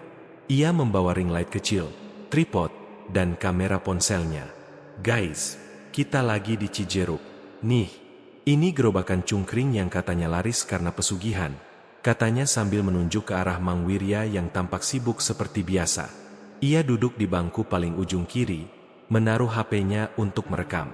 Ia makan sambil berceloteh lucu, mengomentari rasa sambal, lontong yang lembek, dan kulit sapi yang kenyal. Semua berjalan lancar, sampai HP-nya mendadak berpindah sudut pengambilan gambar. Dari menghadap ke wajahnya, kamera kini menunjuk ke samping kirinya, padahal tidak ada yang menyentuh tripod. Yang mengejutkan, saat dilihat dari layar, tampak samar bayangan seseorang duduk di bangku kosong di sebelahnya. Tak ada detail wajah, hanya gelap, tapi bentuk tubuhnya tampak nyata. Duduk, diam, menunduk. Yayan sontak berdiri dan menendang bangkunya. Wah gila, itu apa barusan? Beberapa pelanggan berdiri. Mang Wirya masih tetap melayani pelanggan, bahkan tidak menoleh sedikit pun. Tapi Yayan sudah panik. Ia matikan live, kemasi alatnya, dan lari ke arah parkiran. Malam itu, ia menggigil sepanjang tidur. Dan ketika pagi datang, video live-nya tak bisa dibuka. Hanya ada tulisan di layar. Video tidak tersedia. Data rusak. Namun yang lebih menyeramkan, di bagian akhir rekaman, tersimpan di galeri tanpa Yayan sadari, ada foto dirinya sedang makan dengan 5 sosok hitam duduk mengelilinginya. Ia menghapus foto itu, tapi malam berikutnya, muncul lagi. Kali ini, satu sosoknya lebih dekat ke kamera, menatap langsung. Cerita demi cerita mulai bermunculan. Seorang ibu hamil mengaku merasa panggulnya berat luar biasa setelah duduk di bangku gerobakan Mang Wirya. Setelah diperiksa di bidan, hasilnya aneh. Detak jantung janin terdengar 2, padahal ia hanya mengandung 1 bayi. Beberapa hari kemudian, suara detak jantung kedua menghilang. Tapi ibu itu sering terbangun tengah malam, merasa perutnya ditendangi dari dalam oleh tangan kecil. Pedagang rokok samping gerobak pernah melihat seorang pelanggan, setelah selesai makan, meninggalkan bayangan saat berdiri. Bayangan itu tetap diam duduk di bangku, tidak bergerak, tidak pudar. Bahkan saat malam semakin gelap, baru lenyap ketika azan subuh berkumandang. Hari-hari berikutnya, pelanggan mulai memilih untuk tidak makan di tempat. Mereka lebih suka bungkus. Tapi meski sudah dibungkus dan dimakan di rumah, ada saja yang merasa tetap didampingi saat makan. Seperti yang dialami Dian, seorang guru TK, yang makan cungkring Mang Wirya di rumahnya sendirian. Ia duduk di meja makan, menyalakan TV agar tidak sepi. Tapi saat suapan ketiga, ia mendengar suara sendok jatuh dari arah seberang meja. Ia menoleh. Kosong. Tapi di piring kosong di depannya, yang ia yakin tak ada sebelumnya, terdapat bekas cungkring yang sudah habis disantap. Di lantai, ada sendok jatuh yang bukan miliknya. Entah siapa yang memulai. Tapi beberapa warga mulai menyebut bahwa bangku-bangku itu sudah bukan milik manusia. Setiap malam, selalu ada yang duduk. Mereka tak terlihat, tak bersuara, kecuali jika merasa diganggu. Orang-orang pintar yang kebetulan lewat, seperti seorang pedagang herbal dari Gunung Salak, pernah berkata pelan kepada warga pasar, "Bangkunya ganjil. Setiap malam jumlahnya 5. Tapi satu bangku selalu buat yang gak kelihatan. Dan mereka gak suka kalau tempatnya diambil." Sejak itu, warga tak lagi sembarangan duduk. Bahkan ada yang menyarankan membawa bangku sendiri jika ingin makan di tempat Mang Wirya. Yang paling mengerikan, mungkin dialami oleh Pak Didi, mantan tentara yang kini jadi tukang ojek online. Ia ngotot duduk di bangku yang sempat disebut bangku kosong tapi penuh. Ia merasa kedinginan luar biasa saat duduk, tapi tak peduli, ia habiskan cungkringnya dengan cepat. Setelah makan, ia pamit pada Mang Wirya dan tertawa kecil. "Kalau ada yang duduk di sebelah gua, suruh cuci piring." "Ya, Mang." Malam itu, Pak Didi tak pulang. Motor dan jaketnya ditemukan di pinggir sungai, tapi tubuhnya hilang. Beberapa hari kemudian, keluarganya mendapat kiriman bangku plastik merah dengan bercak hitam kering di bagian dudukannya. Dari semua kisah yang beredar, satu pertanyaan mulai bergema di benak warga. Siapa sebenarnya yang duduk di samping kita saat makan cungkring Mang Wirya? Dan pertanyaan itu makin lama makin sulit dijawab, karena kini beberapa warga mengaku pernah melihat sosok samar duduk di antara pelanggan, tapi tak satupun pelanggan lain menyadarinya. Seperti ada lapisan tipis antara dunia ini dan dunia yang lain, terbuka lebar di sekitar gerobakan itu. Dan bangku-bangku merah, yang awalnya hanya tempat duduk biasa, telah menjadi jembatan antara yang hidup dan yang menunggu giliran untuk dikenang. Hari-hari di pasar Cijeruk kembali bergulir seperti biasa, dengan bunyi klakson motor, panggilan ibu-ibu yang menawar harga, dan gerobak sayur yang berlalu lalang. Tapi di tengah keramaian itu, satu gerobakan tetap jadi pusat perhatian, gerobakan cungkring milik Mang Wirya. Anehnya, meskipun cerita seram makin sering terdengar, antrean di cungkring Mang Wirya tak pernah sepi. Bahkan beberapa wajah yang datang setiap hari mulai tampak mencurigakan. Tak dikenal pedagang sekitar, tak pernah bicara, tak pernah mengeluh, dan tak pernah berubah adalah Pak Lukman, seorang tukang buah yang lapaknya berada tak jauh dari gerobak Mang Wirya, yang pertama menyadari ada yang janggal. "Lo lihat gak tuh yang tiap malam duduk di bangku tengah?" tanya Pak Lukman suatu malam kepada Mak Inah. Mak Inah melirik. Yang rambutnya panjang, kurus, suka pakai baju batik lengan panjang itu. Pak Lukman mengangguk. "Iya, 3 hari berturut-turut gua lihat dia makan cungkring diam aja, gak ngobrol, gak senyum. Selesai makan langsung pergi. Tapi gak pernah gua lihat dia bayar. Gue juga gak pernah lihat dia jalan ke arah manapun.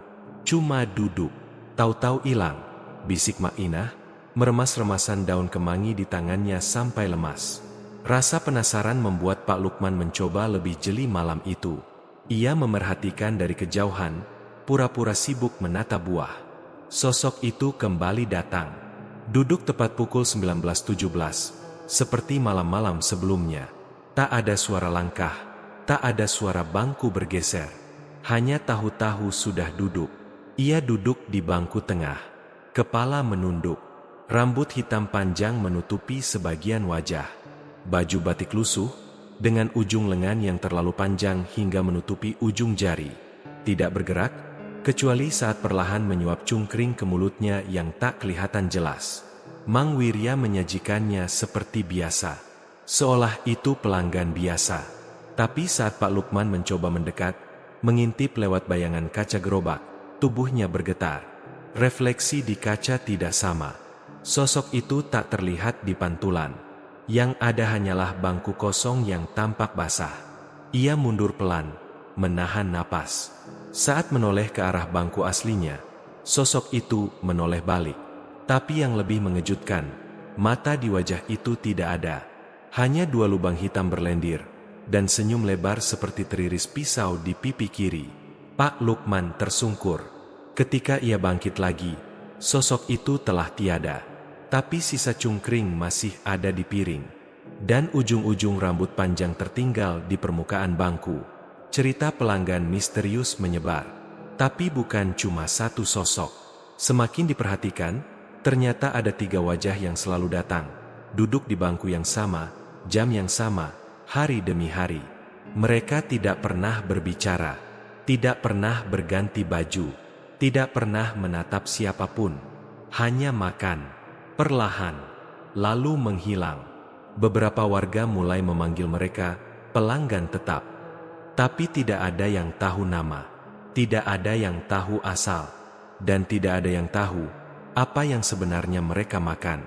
Salah satu kejadian yang mengguncang terjadi saat seorang anak SMA bernama Rizky mencoba membuat vlog YouTube tentang cungkring Mang Wirya. Ia berniat membuktikan cerita pelanggan gaib itu hanya hoaks. Aku akan duduk di bangku yang katanya dihuni pelanggan tetap. Kalau besok aku hilang, tolong cari aku di dunia lainnya, katanya bercanda ke arah kamera. Ia memesan 1 porsi, duduk di bangku tengah. Di sebelah kirinya duduk seorang ibu paruhbaya, wajahnya pucat. Di sebelah kanan, sepi, tapi kamera HP-nya merekam lain. Saat video diputar ulang malam harinya, tampak jelas di kedua sisi Rizky ada 2 sosok hitam duduk. Wajahnya tak terlihat, tapi tubuhnya nyata. Salah satu dari mereka bahkan tampak menoleh ke arah kamera dan tersenyum, memperlihatkan gigi penuh darah. Yang membuat bulu kuduk berdiri, Rizky tidak pernah mengunggah video itu.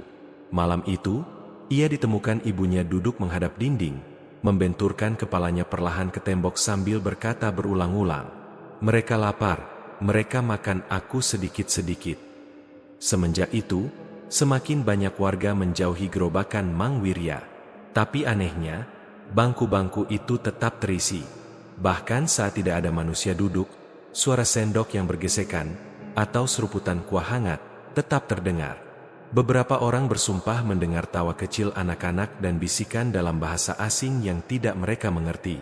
Hingga akhirnya, Mak Inah, yang sejak awal paling curiga, memutuskan untuk bicara langsung pada Mang Wirya. "Mang, maaf saya mau tanya. Pelanggan itu yang duduk tiap malam, siapa mereka?" Mang Wirya, tanpa menatap, menjawab lirih. "Mereka yang paling setia. Gak pernah ngeluh, gak pernah nanya harga, gak pernah minta tambahan. Tapi mereka juga gak pernah pergi." "Dari mana asalnya, Mang?" Mang Wirya menatap tajam, suaranya lebih berat dari biasanya. "Mereka gak datang dari tempat yang bisa kita sebut. Dan mereka gak makan makanan kita, Bu Inah. Mereka makan kita." Mak Inah melangkah mundur. Tapi sebelum ia menjauh, Mang Wirya menambahkan, "Selama mereka kenyang, gerobak ini gak akan kenapa-kenapa. Tapi kalau satu malam aja gak ada yang duduk di kursi mereka, semua yang lewat di sini bakal ngerasain lapar mereka." Malam itu, angin berhembus lebih dingin dari biasanya. Kabut turun lebih cepat. Dan kursi-kursi merah itu tetap penuh. Walau pasar sepi, walau tak ada yang tampak duduk. Tapi siapapun yang berjalan melewati gerobakan itu, bisa mendengar suara cungkring dikunyah, tawa pelan seperti desahan, dan bau amis daging yang tak bisa dijelaskan asalnya. 3 bangku, 3 pelanggan tetap, yang tak pernah ngobrol. yang tak pernah pergi, dan siapapun yang mencoba menggantikan mereka akan duduk selamanya. Sejak kejadian dengan pelanggan tetap yang tak pernah bicara itu, suasana pasar Cijeruk semakin suram. Banyak pedagang memilih pindah lapak, takut terkena dampak buruk dari keberadaan Mang Wirya. Namun, anehnya, Mang Wirya sendiri tampak tidak terpengaruh. Ia tetap berjualan seperti biasa, bahkan wajahnya lebih segar dan ceria dari sebelumnya. Namun, itu hanya di luar. Di balik senyumnya yang datar dan langkahnya yang mantap, hidup keluarga Mang Wirya mulai digerogoti oleh sesuatu yang tidak bisa dijelaskan. Bukan hanya pasar yang berubah, tapi juga rumah mereka. Sari, istri Mang Wirya, adalah orang pertama yang benar-benar merasakannya. Seminggu terakhir, tidurnya tak pernah nyenyak. Setiap malam ia bermimpi sama, dirinya berdiri di tengah hutan bambu dengan kabut pekat, dan dari kejauhan terdengar suara langkah kaki berpuluh-puluh kaki, menyeret dan menghantam tanah basah. Dalam mimpi itu, ia dikelilingi oleh mayat-mayat tanpa wajah yang berjalan pelan ke arahnya. Tangan-tangan mereka terentang, dan dari mulut mereka terdengar suara sama, berulang-ulang. Bayar, bayar, bayar. Mereka terus melangkah mendekat. Wajah-wajah mereka rata, kulitnya lusuh, tanpa mata, tanpa hidung, hanya rongga gelap seperti bolongan tanah yang membusuk. Beberapa membawa piring berisi cungkring busuk, dan ada satu sosok tinggi besar yang selalu berdiri di belakang kerumunan itu, wanita tinggi berambut panjang, dengan wajah yang diselubungi kain kafan basah. Setiap Sari terbangun dari mimpi itu, tubuhnya basah oleh keringat, dan ia selalu menemukan bekas tanah hitam di ujung kakinya. Bukan tanah dari pekarangan rumah mereka, lebih mirip seperti tanah kuburan yang lembab. Awalnya ia tak berani cerita pada siapapun. Tapi malam demi malam, mimpi itu makin sering datang. Dan akhirnya, pada malam Jumat Kliwon, Sari mengalami yang lebih parah. Ia tertidur lebih awal malam itu, dalam kondisi tubuh lemas dan kepala berdenyut. Tapi dalam tidurnya, mimpi berubah menjadi sangat nyata. Ia berada di dalam gerobakan cungkring, tapi bukan seperti gerobak suaminya. Gerobak itu berubah bentuk menjadi lorong sempit, dengan dinding kayu basah yang memantulkan suara bisikan. Sari berjalan menyusuri lorong itu, dan setiap langkahnya membuat suara desah aneh dari lantai kayu yang seolah bernapas. Di ujung lorong, ia melihat satu sosok mayat duduk memeluk lutut. Wajahnya tidak tampak, tertutup rambut. Sari mendekat, tubuhnya gemetar. Tapi sebelum ia bisa menyentuh sosok itu, tangan mayat itu bergerak menyambutnya. Dan dari sela-sela rambutnya yang panjang, terdengar suara lirih. Aku belum dibayar, kau yang harus bayar. Sekarang giliranmu. Mayat itu mengangkat wajah. Wajah yang tak punya mata, tak punya hidung. Hanya satu mulut yang menganga dengan lidah menjulur seperti akar pohon, penuh belatung. Sari berteriak keras dan terbangun. Tapi ia tidak bangun di tempat tidur. Ia bangun di depan gerobak cungkring, masih mengenakan daster tidur, kaki dan tangannya penuh lumpur. Matanya sembab, napasnya memburu, dan yang paling membuatnya ingin pingsan, di hadapannya berdiri 3 orang berpakaian seperti pembeli, menatap lurus padanya, dengan wajah tanpa bentuk. Saat ia menjerit dan berlari, orang-orang itu menghilang begitu saja. Pagi harinya, Sari akhirnya mengadu kepada Mang Wirya. Ia menangis, memohon agar suaminya berhenti berdagang. Tolong, Bang, berhenti. Apapun yang kamu lakukan, itu udah salah. Aku mimpi buruk tiap malam. Rumah kita bau amis. Ada suara langkah di loteng, padahal kita gak punya loteng. Mang Wirya hanya terdiam. Lalu, setelah hening beberapa menit, ia menjawab dengan suara yang sangat pelan. Aku juga mimpi yang sama. Tapi mimpi aku lebih lama, lebih dalam, lebih nyata. Aku tahu mereka. Aku tahu nama mereka satu-satu. Sari menatap suaminya dengan wajah pucat. Mereka siapa, Bang? Mang Wirya tak menjawab langsung. Ia membuka laci di kamar mereka dan mengambil sebuah benda terbungkus kain merah. Saat kain itu dibuka, tampaklah sebuah potongan kecil tulang yang sudah menghitam dan berbau. Inilah uang mukanya, ucap Mang Wirya. Beberapa hari setelah itu, Sari jatuh sakit. Bukan demam biasa, melainkan seperti tubuhnya terus diserap perlahan.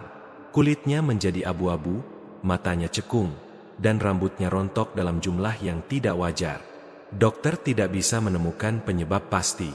Satu malam, ia kembali mengigau, kali ini lebih parah. Ia menyebut-nyebut nama-nama aneh yang tidak pernah ia kenal. Amunah, Rizka, Baka, Dede, Mang Otong, mereka masih di bawah gerobak. Mang Wirya menangis pelan di sudut kamar. Ia tahu, nama-nama itu bukan nama acak. Mereka adalah orang-orang yang dulu pernah jadi tumbal. Entah sengaja atau tidak, entah dengan sadar atau tidak, mereka menjadi bagian dari perjanjian yang telah ia ikuti di malam sial itu di bawah pohon bambu. Satu suara terdengar lirih dari mulut Sari, yang membuat Mang Wirya menggigil. Satu lagi, harus bayar, istrimu atau anakmu. Malam itu, untuk pertama kalinya, Mang Wirya tidak berdagang. Gerobaknya kosong, kursi-kursinya basah oleh embun malam. Tidak ada suara cungkring dimasak. Tapi rumahnya menjadi lebih sunyi. Sunyi seperti liang lahat. Beberapa warga mengaku melihat bayangan tinggi besar melayang di atap rumah Mang Wirya malam itu. Berambut panjang dan mengenakan pakaian putih kotor, menggenggam sesuatu seperti kepala manusia kecil. Dan tepat tengah malam, terdengar suara cungkring digoreng. Bukan dari dapur, tapi dari dalam kamar Sari. Ketika tetangga datang keesokan harinya karena mencium bau hangus yang menusuk, mereka mendapati Mang Wirya tertidur di pojok ruangan dengan mata merah dan wajah lelah. Sari tidak terlihat. Yang tersisa hanya gumpalan rambut panjang dan bekas darah kering di lantai. Saat ditanya, Mang Wirya hanya menjawab, "Dia sudah bayar." Setelah kabar hilangnya Sari menyebar dari mulut ke mulut, masyarakat pasar Cijeruk makin terpecah dua. Mereka yang ingin menjauh dari Mang Wirya, dan mereka yang masih penasaran namun tak punya keberanian untuk mencari tahu lebih dalam. Gerobaknya tetap mangkal seperti biasa, meskipun kini Mang Wirya tak banyak bicara, hanya melayani sambil menunduk. Seringkali matanya terlihat kosong, dan senyumnya tidak menyambut, tapi seperti dikendalikan oleh sesuatu di belakang wajahnya. Satu-satunya yang masih rutin membeli dari Mang Wirya adalah pemuda bernama Iman, tukang parkir yang lapaknya tak jauh dari lokasi gerobakan. Iman sudah lama mengamati Mang Wirya, dari sejak gerobaknya masih reot sampai sekarang jadi gerobak baru berlampu neon terang, lengkap dengan speaker kecil yang memutar ayat-ayat suci, namun terdengar terbalik jika diperhatikan baik-baik.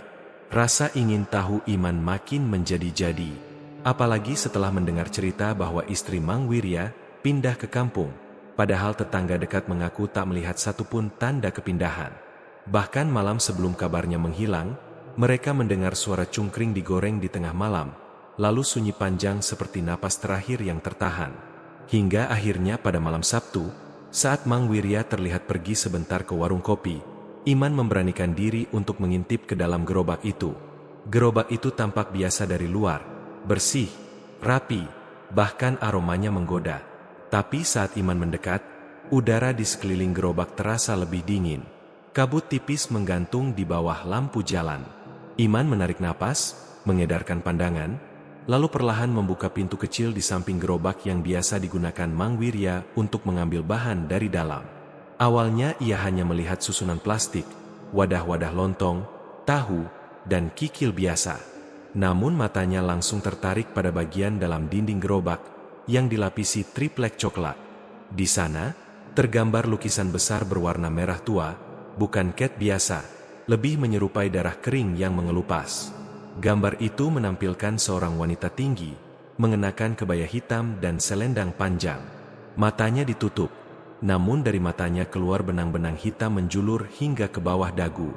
Di sekeliling wanita itu, tergambar beberapa tangan manusia menggapai-gapai dari bawah tanah, masing-masing dengan kuku panjang dan nadi yang tampak seperti akar. Tepat di bawah lukisan itu, ada raja. Simbol-simbol aneh yang mengitari gambar, menyerupai angka dan huruf Arab namun tertulis terbalik, membentuk lingkaran tak sempurna. Di tengah lingkaran itu tertempel gigi manusia. Iman menutup mulutnya. Napasnya tercekat. Tiba-tiba ia merasa lantai gerobak bergetar halus, seperti sesuatu merayap dari bawah. Ia buru-buru mundur, Tapi saat akan menutup pintu, matanya menangkap satu foto kecil terselip di balik kantong plastik hitam. Saat ia tarik keluar, ia langsung tercekat. Itu foto dirinya sendiri. Wajahnya terlihat di depan gerobak Mang Wirya, persis seperti yang terjadi 2 minggu lalu. Tapi yang membuat bulu kuduknya meremang bukan wajahnya, melainkan bayangan di belakangnya dalam foto itu. Sosok wanita hitam besar, dengan mata merah menyala, sedang memegang kepala seseorang. Iman buru-buru mengembalikan foto itu dan menutup pintu. Ia ingin lari, tapi saat berbalik, ia hampir menabrak Mang Wirya, yang entah sejak kapan sudah berdiri di belakangnya. "Kamu ngapain, men?" tanya Mang Wirya, pelan. Iman mencoba tenang, mencoba bersikap seperti biasa. Mang, saya mau nitip seporsi cungkring buat besok pagi.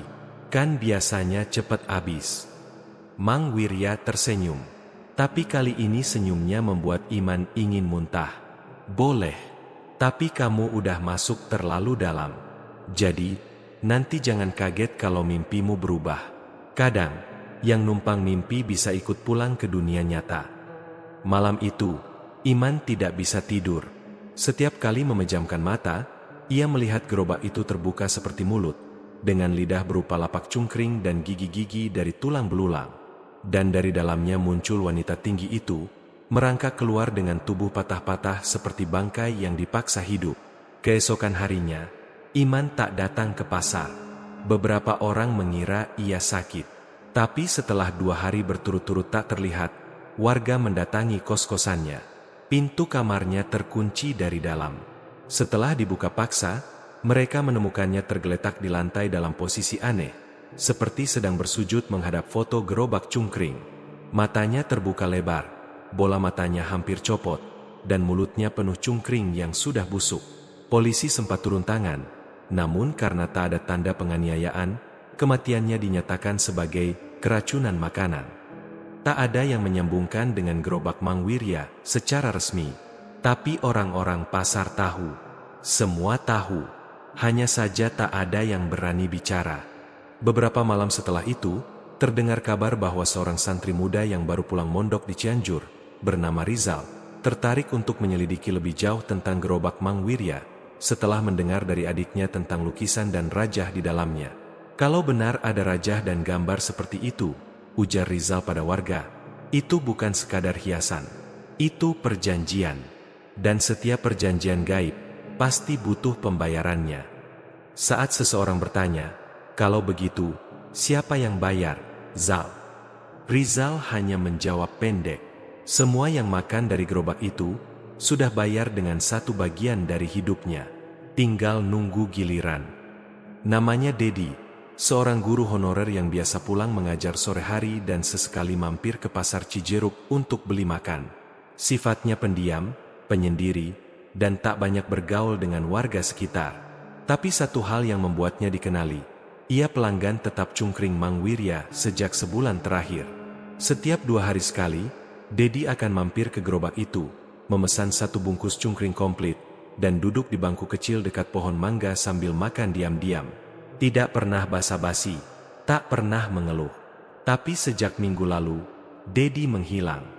Tak masuk kerja, tak terlihat di indekosnya.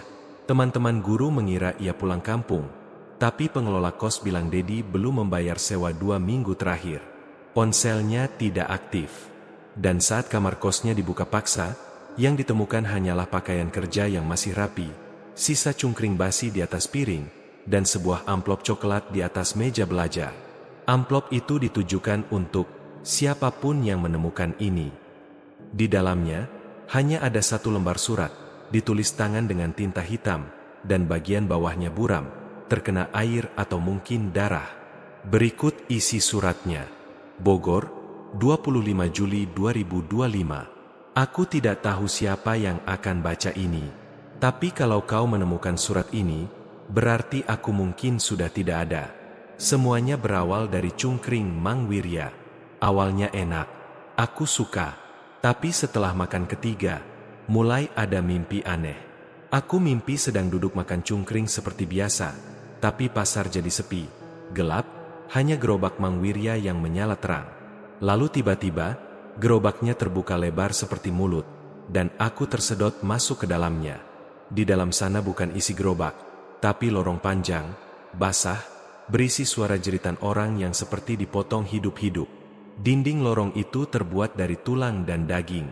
Aku berjalan, dan tangan-tangan menjulur dari dinding, memintaku membawa mereka keluar. Tapi ada yang menjaganya.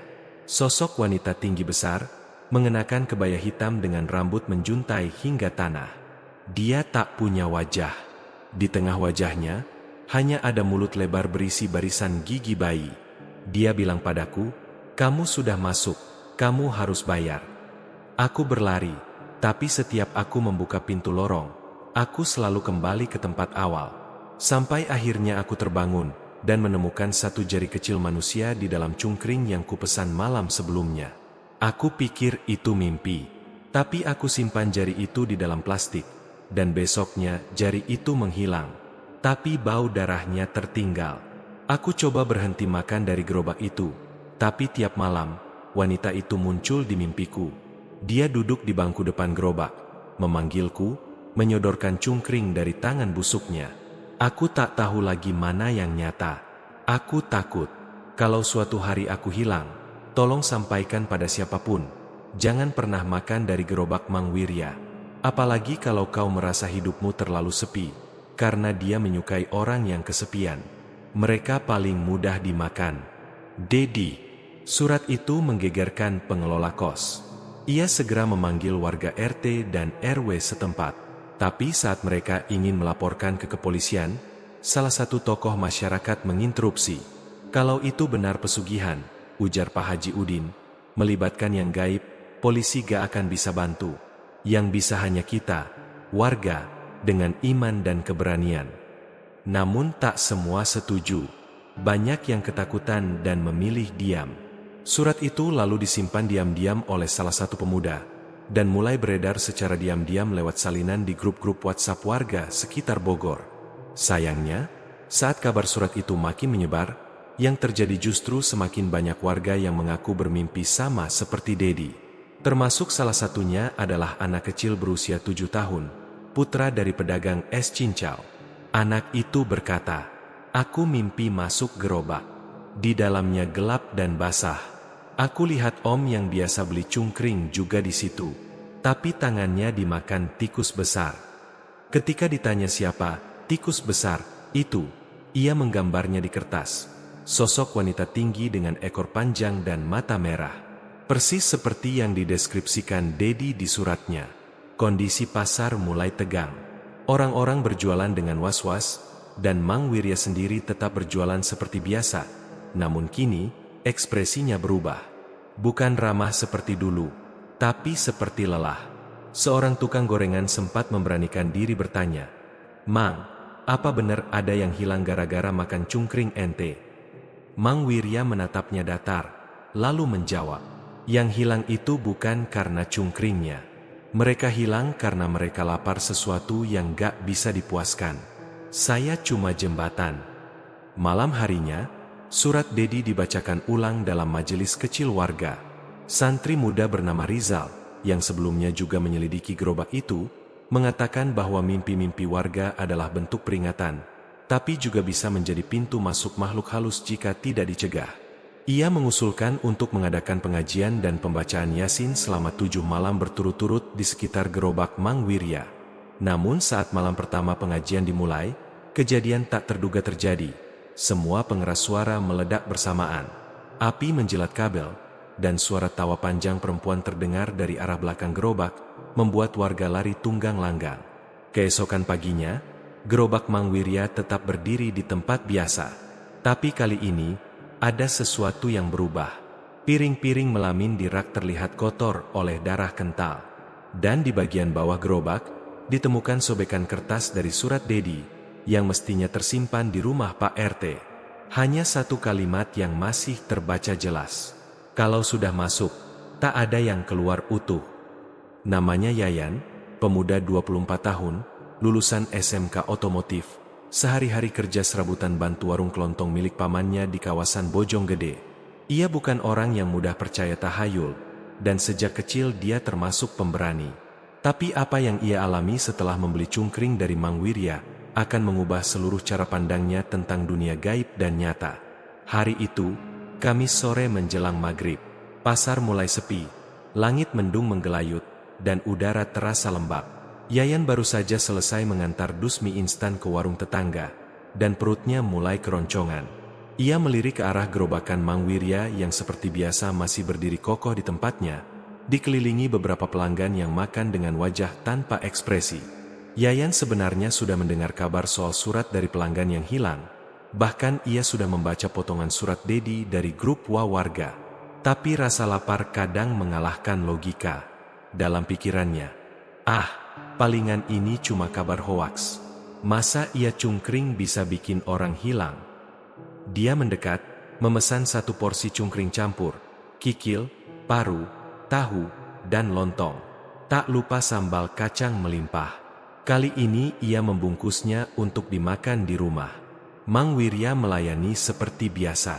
Tapi saat memberikan bungkusan, mata Yayan tanpa sengaja bertemu dengan matanya, dan ia melihat sesuatu yang aneh. Mata Mang Wirya seperti berkedip ke arah yang berbeda, sebelah kanan ke bawah, sebelah kiri ke atas, dan pupilnya terlihat sedikit kehijauan. Tapi Yayan menepis pikiran itu. Sesampainya di rumah kontrakan kecilnya, ia menuangkan isi bungkusan cungkring ke atas piring. Bau sambal kacangnya menggugah selera. Tapi ketika ia menyendok tahu yang terbelah di tengah, sendoknya tersangkut sesuatu yang keras. Yayan mengernyit. Ia membalik tahu itu dengan garpu.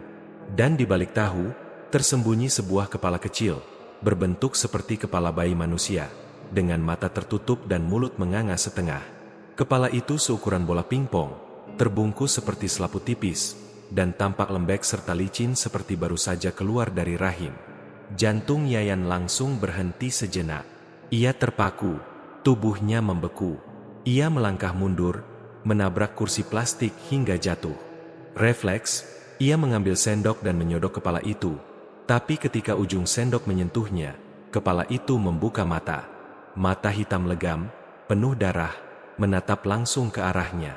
Mulutnya pun mulai bergerak, seolah ingin berbicara, tapi suara yang keluar justru seperti desahan pelan. "Ibu!" Yayan menjerit. Ia menyambar piring dan melemparkannya ke tembok. Piring pecah berkeping-keping, cungkring dan kepala itu berhamburan ke lantai. Dan, anehnya, kepala itu menghilang. Tidak ada darah, tidak ada sisa. Hanya cungkring yang sekarang kembali seperti biasa. Tahu, lontong, sambal kacang. Masih gemetar, Yayan menyambar jaket dan keluar rumah, berniat ke musala terdekat. Tapi sepanjang jalan, setiap orang yang ia lewati tampak aneh.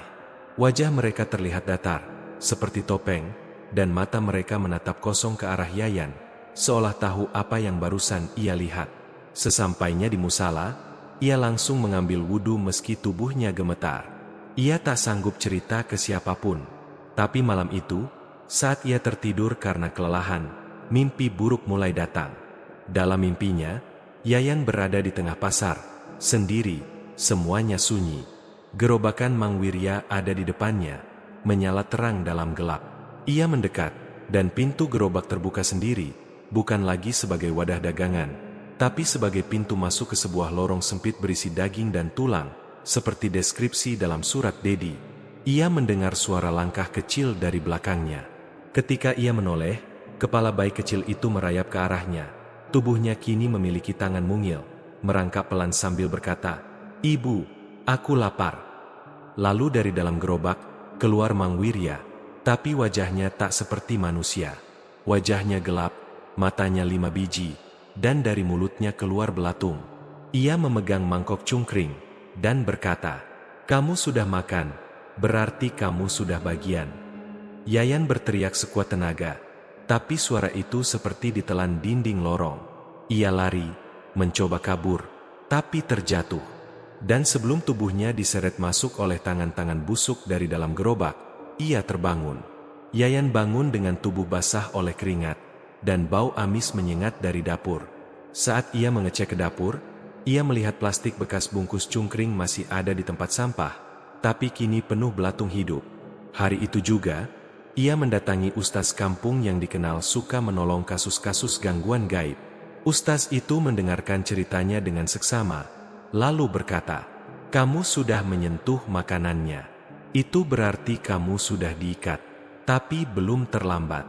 Selama kamu belum memakan habis, masih bisa diputus." Yayan diminta puasa dan zikir malam selama 3 hari. Dan selama 3 hari itu pula, ia terus didatangi sosok kepala bayi yang menangis dan merayap ke arah kasurnya. Tapi akhirnya, setelah malam ketiga, sosok itu berhenti muncul.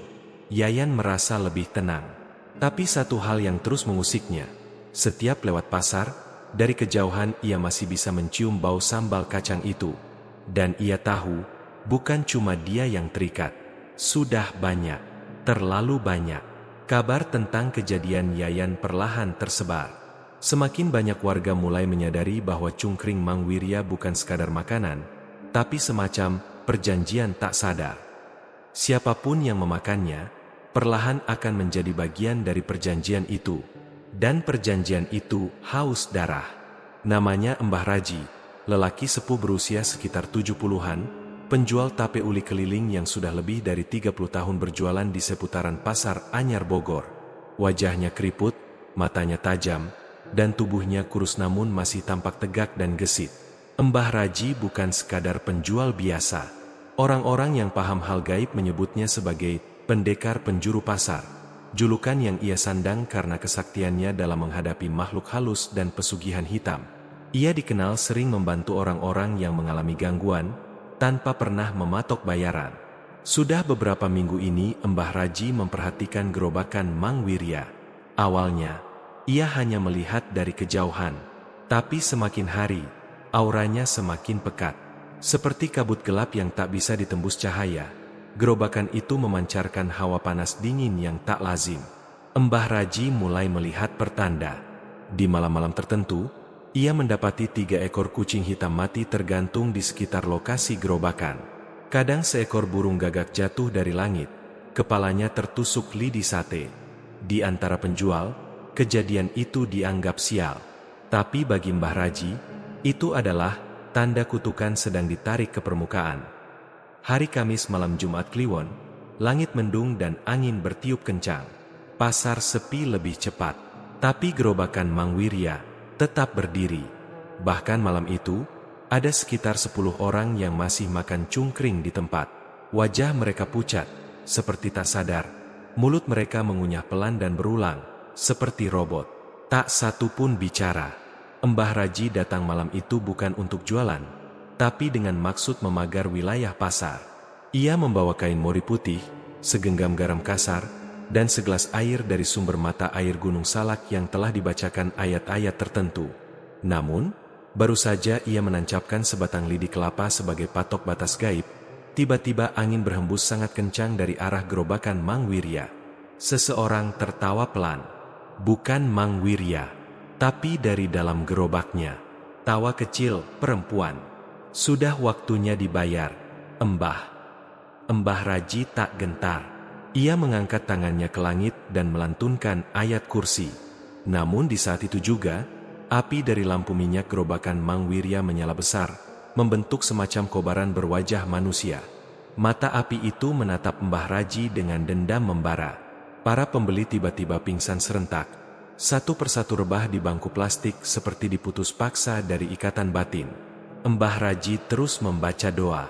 Namun semakin kuat ia melantunkan ayat, semakin dekat asap hitam dari gerobak itu menyusup ke arahnya. Ia tahu, ini bukan lagi pesugihan biasa. Ini jin tingkat tinggi, bukan sembarang tuyul atau siluman kampung. Mangwirya sudah menyerahkan lebih dari sekadar jiwa. Ia serahkan jalannya rezeki untuk dilalui arwah yang haus, gumam Mbah Raji dalam hati. Seketika, tanah di bawah gerobakan merekah kecil, seperti lubang pernapasan, dan dari dalamnya muncul tangan-tangan hitam kecil, seperti tangan bayi yang terbakar. Mereka menjulur ke arah tubuh para pembeli pingsan. Melihat itu, Mbah Raji bergegas menaburkan garam dan air doa ke arah gerobak. Ledakan kecil terdengar. Buk! Seolah sesuatu pecah. Api padam, suara tangisan bayi menggema singkat, dan semua menjadi hening. Mang Wirya keluar dari balik tirai gerobaknya. Wajahnya kaku, matanya merah. Tapi ia tak marah. Ia justru tersenyum samar. "Mbah, saya cuma cari jalan keluar. Saya gak kuat miskin terus." Mbah Raji menatap tajam. "Lalu kau serahkan anak-anak orang buat dimakan?" Mang Wirya tak menjawab. Ia memutar tubuh dan kembali ke dalam gerobak. Tapi malam itu, ia tidak pulang. Gerobaknya tetap berdiri hingga pagi, seperti benda mati. Esok harinya, kabar tersebar bahwa para pembeli yang pingsan semalam mengalami lupa ingatan parsial. Mereka tak bisa mengingat siapa nama mereka, di mana rumah mereka. Bahkan beberapa tak bisa bicara normal. Ketika warga mulai resah, Mbah Raji memberi satu pesan. Malam Jumat berikutnya, kalau masih ada yang beli cungkring dari gerobak itu, berarti mereka bukan manusia lagi. Beberapa warga mulai percaya, beberapa masih ragu. Tapi satu hal yang mulai nyata, gerobakan itu tak lagi menjual makanan, melainkan rasa lapar yang tak pernah terpuaskan. Dan Mbah Raji tahu, ia hanya menghentikan sebagian kecil. Selebihnya, kekuatan di balik gerobakan itu masih aktif, dan penagihan besar-besaran sedang mendekat. Hujan turun deras sejak sore. Langit menggantung kelabu pekat. Angin membawa aroma tanah basah yang tercampur dengan bau anyir samar-samar. Bogor memang sudah akrab dengan hujan, namun hari itu terasa berbeda. Suara guntur bergemuruh terus-menerus seolah menabuh genderang perang. Petir menyambar jarak dekat, bahkan beberapa kali membuat listrik di kios-kios sekitar pasar mati menyala. Namun di tengah hiruk-pikuk cuaca yang tak bersahabat itu, gerobakan Mang Wirya tetap berdiri tegak. Tak satu tetes pun air menyentuh permukaannya. Kanopi plastiknya kering. Lantai di bawahnya tidak becek. Bahkan lampu minyaknya menyala stabil. Tak terpengaruh angin sedikit pun. Warga yang melihat kejadian itu dari balik jendela atau emperan toko hanya bisa menatap dengan campuran rasa tak percaya dan ketakutan. "Gerobak dia gak basah, Mang?" bisik seorang pemuda penjual kopi sachet. "Kipas angin aja jatuh diterpa angin barusan. Tapi itu gerobakan, kayak gak di dunia ini," jawab temannya. Dari kejauhan, terlihat Mang Wirya duduk tenang, mengenakan jas hujan tipis, namun anehnya jas hujan itu pun kering. Di bawah bangku plastik yang berjejer, masih ada 3 orang duduk, makan cungkring sambil menunduk. Tak berbicara, tak bergerak, hanya mengunyah perlahan. Hujan lebat tak menyentuh ujung kaki mereka. Mereka seperti duduk di bawah kubah tak kasat mata. Beberapa pedagang yang semula ingin menyapa, mendekat, atau sekadar berteduh, berbalik arah sebelum sempat membuka mulut. Mulut mereka seperti terkunci, atau lidah mereka menjadi keluh tiba-tiba begitu langkah kaki mereka menyentuh radius sekitar gerobakan. Sementara itu, Pak RT yang baru, seorang mantan pegawai kelurahan yang dikenal rasional, mencoba turun langsung. Ia mengenakan jas hujan dan berjalan menyusuri pasar yang nyaris kosong karena cuaca buruk. "Saya cuma mau tanya, Mang Wirya, kenapa tiap hujan, tempat sampean gak basah?" tanyanya dengan nada datar saat sudah berada sekitar 5 meter dari gerobak. Mang Wirya hanya menoleh perlahan, lalu berdiri. Ia tak menjawab, tapi di tangannya terlihat sebuah sapu lidi yang sejak dulu tidak pernah dipakai untuk bersih-bersih. Sapu itu tua, pegangan kayunya sudah retak, dan di ujung gagangnya tergantung benang merah dan biji-bijian hitam legam. Pak RT merinding. Saat itu pula, kilat menyambar keras, bukan ke atap toko, bukan ke pohon, melainkan ke langit tepat di atas gerobakan Mang Wirya. Namun cahaya kilat itu seperti terserap ke dalam sesuatu. Tidak ada ledakan, tidak ada nyala, hanya diam, senyap. "Pak RT, hujan ini bukan untuk saya," ucap Mang Wirya. Akhirnya, dengan suara yang terdengar seperti 2 suara, satu dari dirinya, satu lagi terdengar berat, dalam, dan berasal dari tenggorokan yang bukan miliknya. Pak RT mundur. Ia menelan ludah. Dari ujung mata, ia melihat para pembeli yang duduk perlahan menoleh bersamaan kepadanya. Mata mereka kosong, putih seluruhnya. "Kalian siapa?" desis Pak RT. "Mereka bukan siapa-siapa. Mereka tumbal," kata suara berat tadi. Tak tahan, Pak RT lari sekuat tenaga kembali ke pos ronda. Sesampainya di sana, tubuhnya menggigil tanpa sebab. Ia mengaku punggungnya seperti dibekap tangan dingin saat berdiri dekat gerobakan. Malam itu, banyak warga tidak tidur. Hujan terus mengguyur.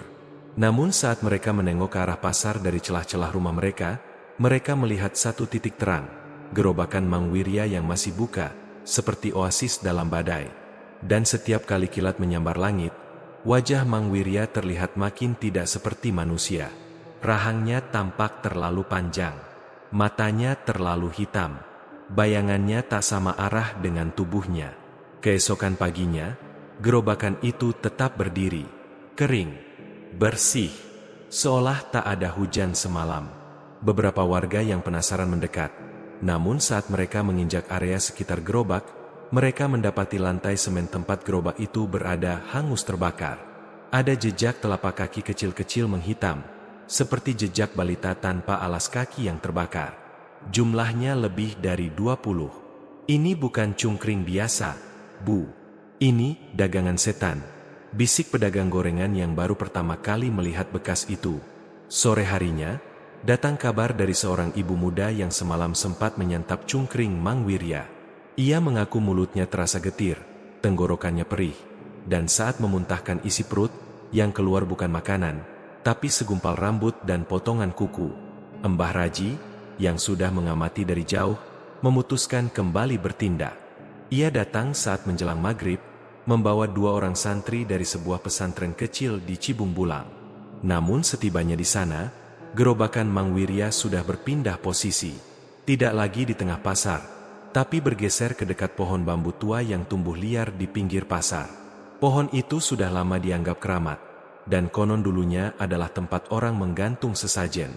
Dia mulai kembali ke sumber asal, ucap Mbah Raji lirih. Salah satu santri bertanya, apa maksudnya, Mbah?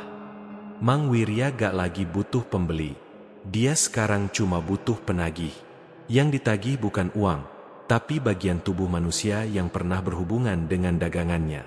Termasuk kalian yang pernah makan. Santri itu mendadak pucat. Mbah Raji menggenggam tasbihnya erat. Malam Jumat depan bukan cuma hujan yang turun, tapi darah. Hari mulai gelap, dan pasar Bogor yang biasanya ramai jelang malam Jumat justru terasa mencekam. Angin yang berembus membawa bau amis seperti daging yang baru disembelih.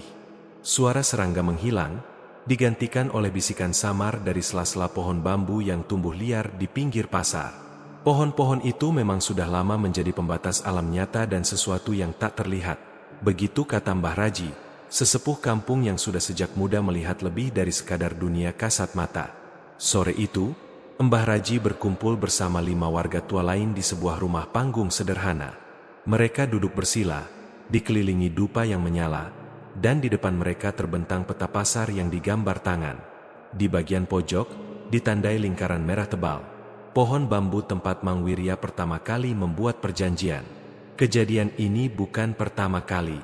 30 tahun lalu, ada juga tukang tahu gejrot yang dagangannya selalu habis sebelum jam 10 pagi.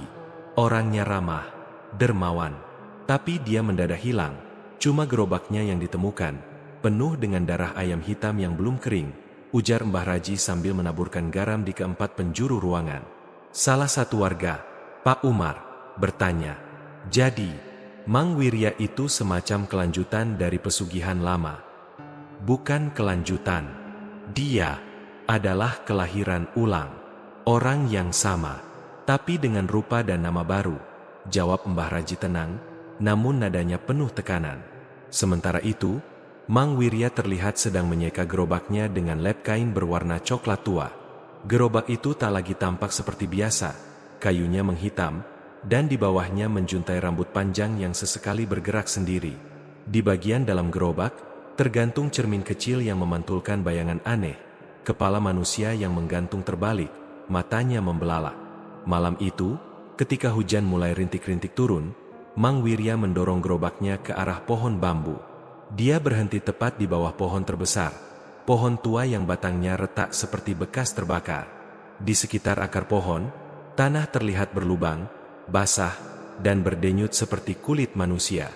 Bau bangkai tercium kuat di sekitarnya. Mang Wirya menancapkan sapu lidi tua miliknya ke tanah di bawah pohon. Ia lalu duduk bersila, meletakkan mangkuk cungkring di hadapannya. Dari balik gerobak, ia mengambil seonggok daging mentah, lalu memotongnya dengan pisau kecil berkarat. "Aku sudah memberi kalian 12 jiwa, 3 lagi malam ini," gumamnya sambil menancapkan potongan daging itu ke ujung sapu lidi. Akar-akar bambu mulai bergerak seperti tentakel, dan dari tanah muncul asap kehitaman yang menggumpal lalu berubah menyerupai bayangan wanita tinggi besar. Rambutnya menutupi seluruh wajah, tubuhnya tidak menyentuh tanah. Wanita itu berbicara, bukan dengan suara biasa, tetapi seperti suara yang langsung muncul di dalam kepala. "3 jiwa bukan dari orang lewat. Kau harus beri darah dari yang pernah kau suapi." Mang Wirya mengangguk perlahan. "Aku tahu. Mereka sudah mulai bermimpi. Aku akan undang mereka kembali besok. Lewat rasa rindu. Lewat rasa lapar." Keesokan harinya, 3 orang pelanggan tetap Mang Wirya datang kembali ke gerobaknya tanpa tahu mengapa. Salah satunya adalah Heri, mahasiswa tingkat akhir, yang semalam mimpi dirinya dipanggil dari dalam gerobak yang berubah menjadi rumah. Ia melihat ibunya di dalam sana, menangis, memintanya masuk untuk makan. Dan entah mengapa, pagi itu ia bangun dengan rasa ingin makan cungkring yang amat sangat, bukan karena lapar, tapi seperti terdorong oleh rasa rindu yang tidak jelas. 2 lainnya adalah pasangan suami istri, Pak Darto dan Buminah, yang sejak semalam mendengar suara cungkring berderak di dapur rumahnya, padahal mereka tidak punya alat pemotong seperti itu. Mereka mengaku bau lontong dan kikil menyebar dari dalam kamar tidur mereka. Saat mereka bertiga duduk di bangku gerobakan, Mang Wirya hanya tersenyum tipis. Di belakangnya, pohon bambu tampak bergetar pelan, padahal tidak ada angin. "Makanlah sampai habis, jangan disisakan," ucap Mang Wirya. Ketiganya makan lahap, seperti kerasukan. Tanpa sadar, mereka menggigit lebih cepat, lebih dalam, lebih rakus, hingga tangan mereka berdarah terkena tulang. Namun tak satu pun dari mereka merasa sakit. Di bawah gerobak, tanah mulai merah, basah, menyerap darah yang menetes dari telapak kaki Heri yang mulai melepuh. Di tempat lain, Mbah Raji dan santri-santrinya telah bersiap untuk menyambangi pohon bambu malam itu. Mereka membawa alat ritual, garam kasar, botol air doa, dan segulung benang merah yang telah diberkahi. Tujuannya, memutus ikatan antara Mang Wirya dan penunggu cungkring. Malam pun tiba. Langit tidak hujan, namun kilat tetap menyambar. Tanpa suara, seolah langit sendiri menahan napas. Mereka tiba di bawah pohon bambu pukul 11 malam. Gerobakan Mang Wirya ada di sana. Kosong, tidak ada orang. Namun saat mereka mengelilinginya, muncul suara cungkring dipotong. Trak, trak, trak, dari dalam gerobak. Padahal tak ada siapapun. Mbah Raji melilitkan benang merah di sekeliling gerobak sambil membaca doa. Santri-santri berjaga dengan air doa dan dupa. Tapi tiba-tiba, salah satu santri menjerit. Dari balik gerobak, muncul tangan wanita besar, berkulit kehitaman dan penuh luka seperti terbakar. "Tidak ada yang boleh memutus perjanjian," jerit suara berat dari dalam batang bambu. Semua terpental. Gerobak mulai terbakar, namun apinya tidak menyebar. Api itu berwarna biru, dan justru menyerap cahaya di sekitarnya. Saat semuanya tampak tak terkendali, dari arah pasar muncul sosok Mang Wirya. Ia berjalan pelan, matanya kosong, wajahnya tidak lagi sama. Separuh wajahnya tampak seperti daging gosong, lidahnya menjulur panjang dan berwarna kehitaman. "Kalian datang terlambat, tumbal sudah lengkap."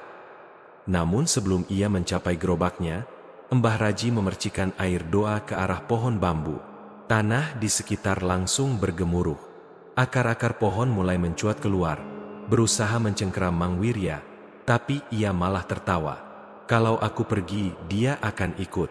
Dan kalian semua akan makan cungkring dari tangan kalian sendiri. Hahaha." Tiba-tiba, gerobakan itu meledak, bukan dengan api, tapi dengan suara tangisan puluhan orang, seperti jeritan orang kelaparan, lalu hening. Gerobakan hilang. Pohon bambu terbakar hingga tinggal arang. dan Mang Wirya lenyap tak bersisa. Tak ada tubuh, tak ada abu. Hanya tersisa sapu lidi dengan benang merah tergantung di ujungnya. Namun malam itu, para warga yang pernah makan di gerobakan Mang Wirya mengalami mimpi yang sama. Mereka duduk di bangku plastik, dan di hadapan mereka ada sepiring cungkring. Mereka tidak bisa menolak.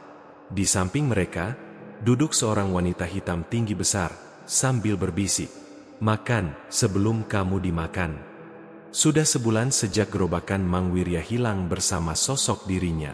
Sejak malam pohon bambu terbakar dan suara jeritan meledak di tengah pasar, warga mulai berani kembali beraktivitas seperti biasa.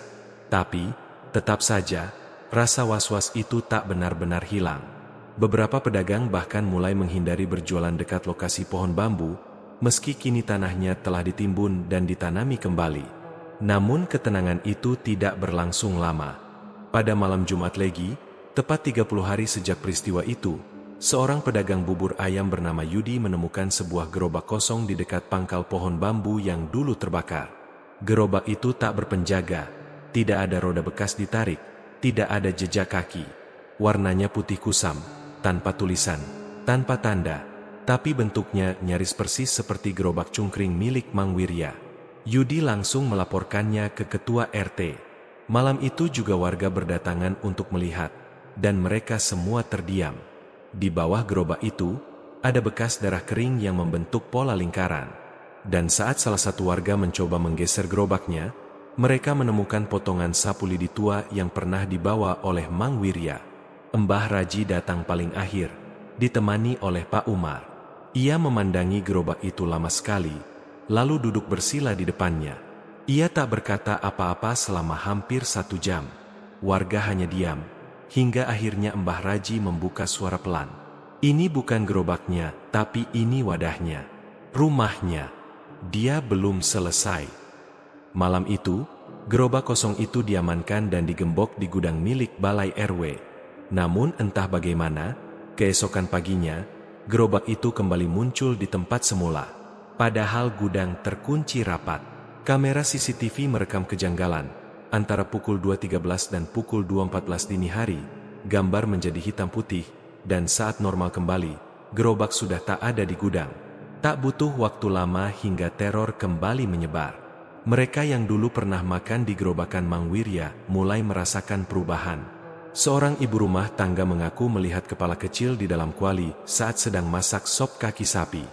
Anak kecil yang dulu sering dibelikan cungkring oleh ayahnya, kini menangis tiap malam sambil berkata, "Aku gak mau makan dari tangan itu lagi, tangannya dingin." Seorang remaja pingsan di pasar setelah melihat bayangan wanita hitam berdiri di dalam kaca gerobakan kosong itu. Tapi yang paling aneh adalah apa yang dialami Heri, mahasiswa yang dulu termasuk dalam 3 orang paling rakus saat makan cungkring. Heri yang sempat menghilang selama seminggu, tiba-tiba kembali. Namun kini tubuhnya kurus kering, rambutnya memutih, dan dia tak bisa berbicara. Dia hanya bisa menulis di selembar kertas. Tulisan terakhirnya yang terbaca, "Aku pernah jadi cungkring. Aku melihat tangan-tangan dari balik panci itu. Mereka menangis. Mereka masih hidup." Warga kini tak berani lagi mendekati lokasi pohon bambu, bahkan di siang hari. Tapi mereka tak bisa menghindari satu hal: bau cungkring yang kembali menyeruak setiap malam. Bau kikil, bumbu kacang, dan cabai rebus, padahal tak ada orang yang berjualan. Bau itu datang bersama suara cungkring berderak pelan, seperti suara pisau yang memotong tulang lunak. Akhirnya, pada suatu malam, seorang pemuda iseng, bernama Ardan, mencoba berjualan di dekat gerobak kosong. Ia ingin membuktikan bahwa semuanya hanya sugesti. Ia bawa kompor, meja lipat, dan menjual seblak. Malam itu, ia ditemani 2 temannya. Malam berjalan normal. Tapi saat pukul 22, gerobak kosong itu bergeser sendiri. Tak banyak, hanya sekitar 1 meter. Tapi cukup untuk membuat Ardan panik. Teman-temannya menganggapnya halusinasi. Mereka tertawa. Lalu tiba-tiba, kompor gas mereka mati.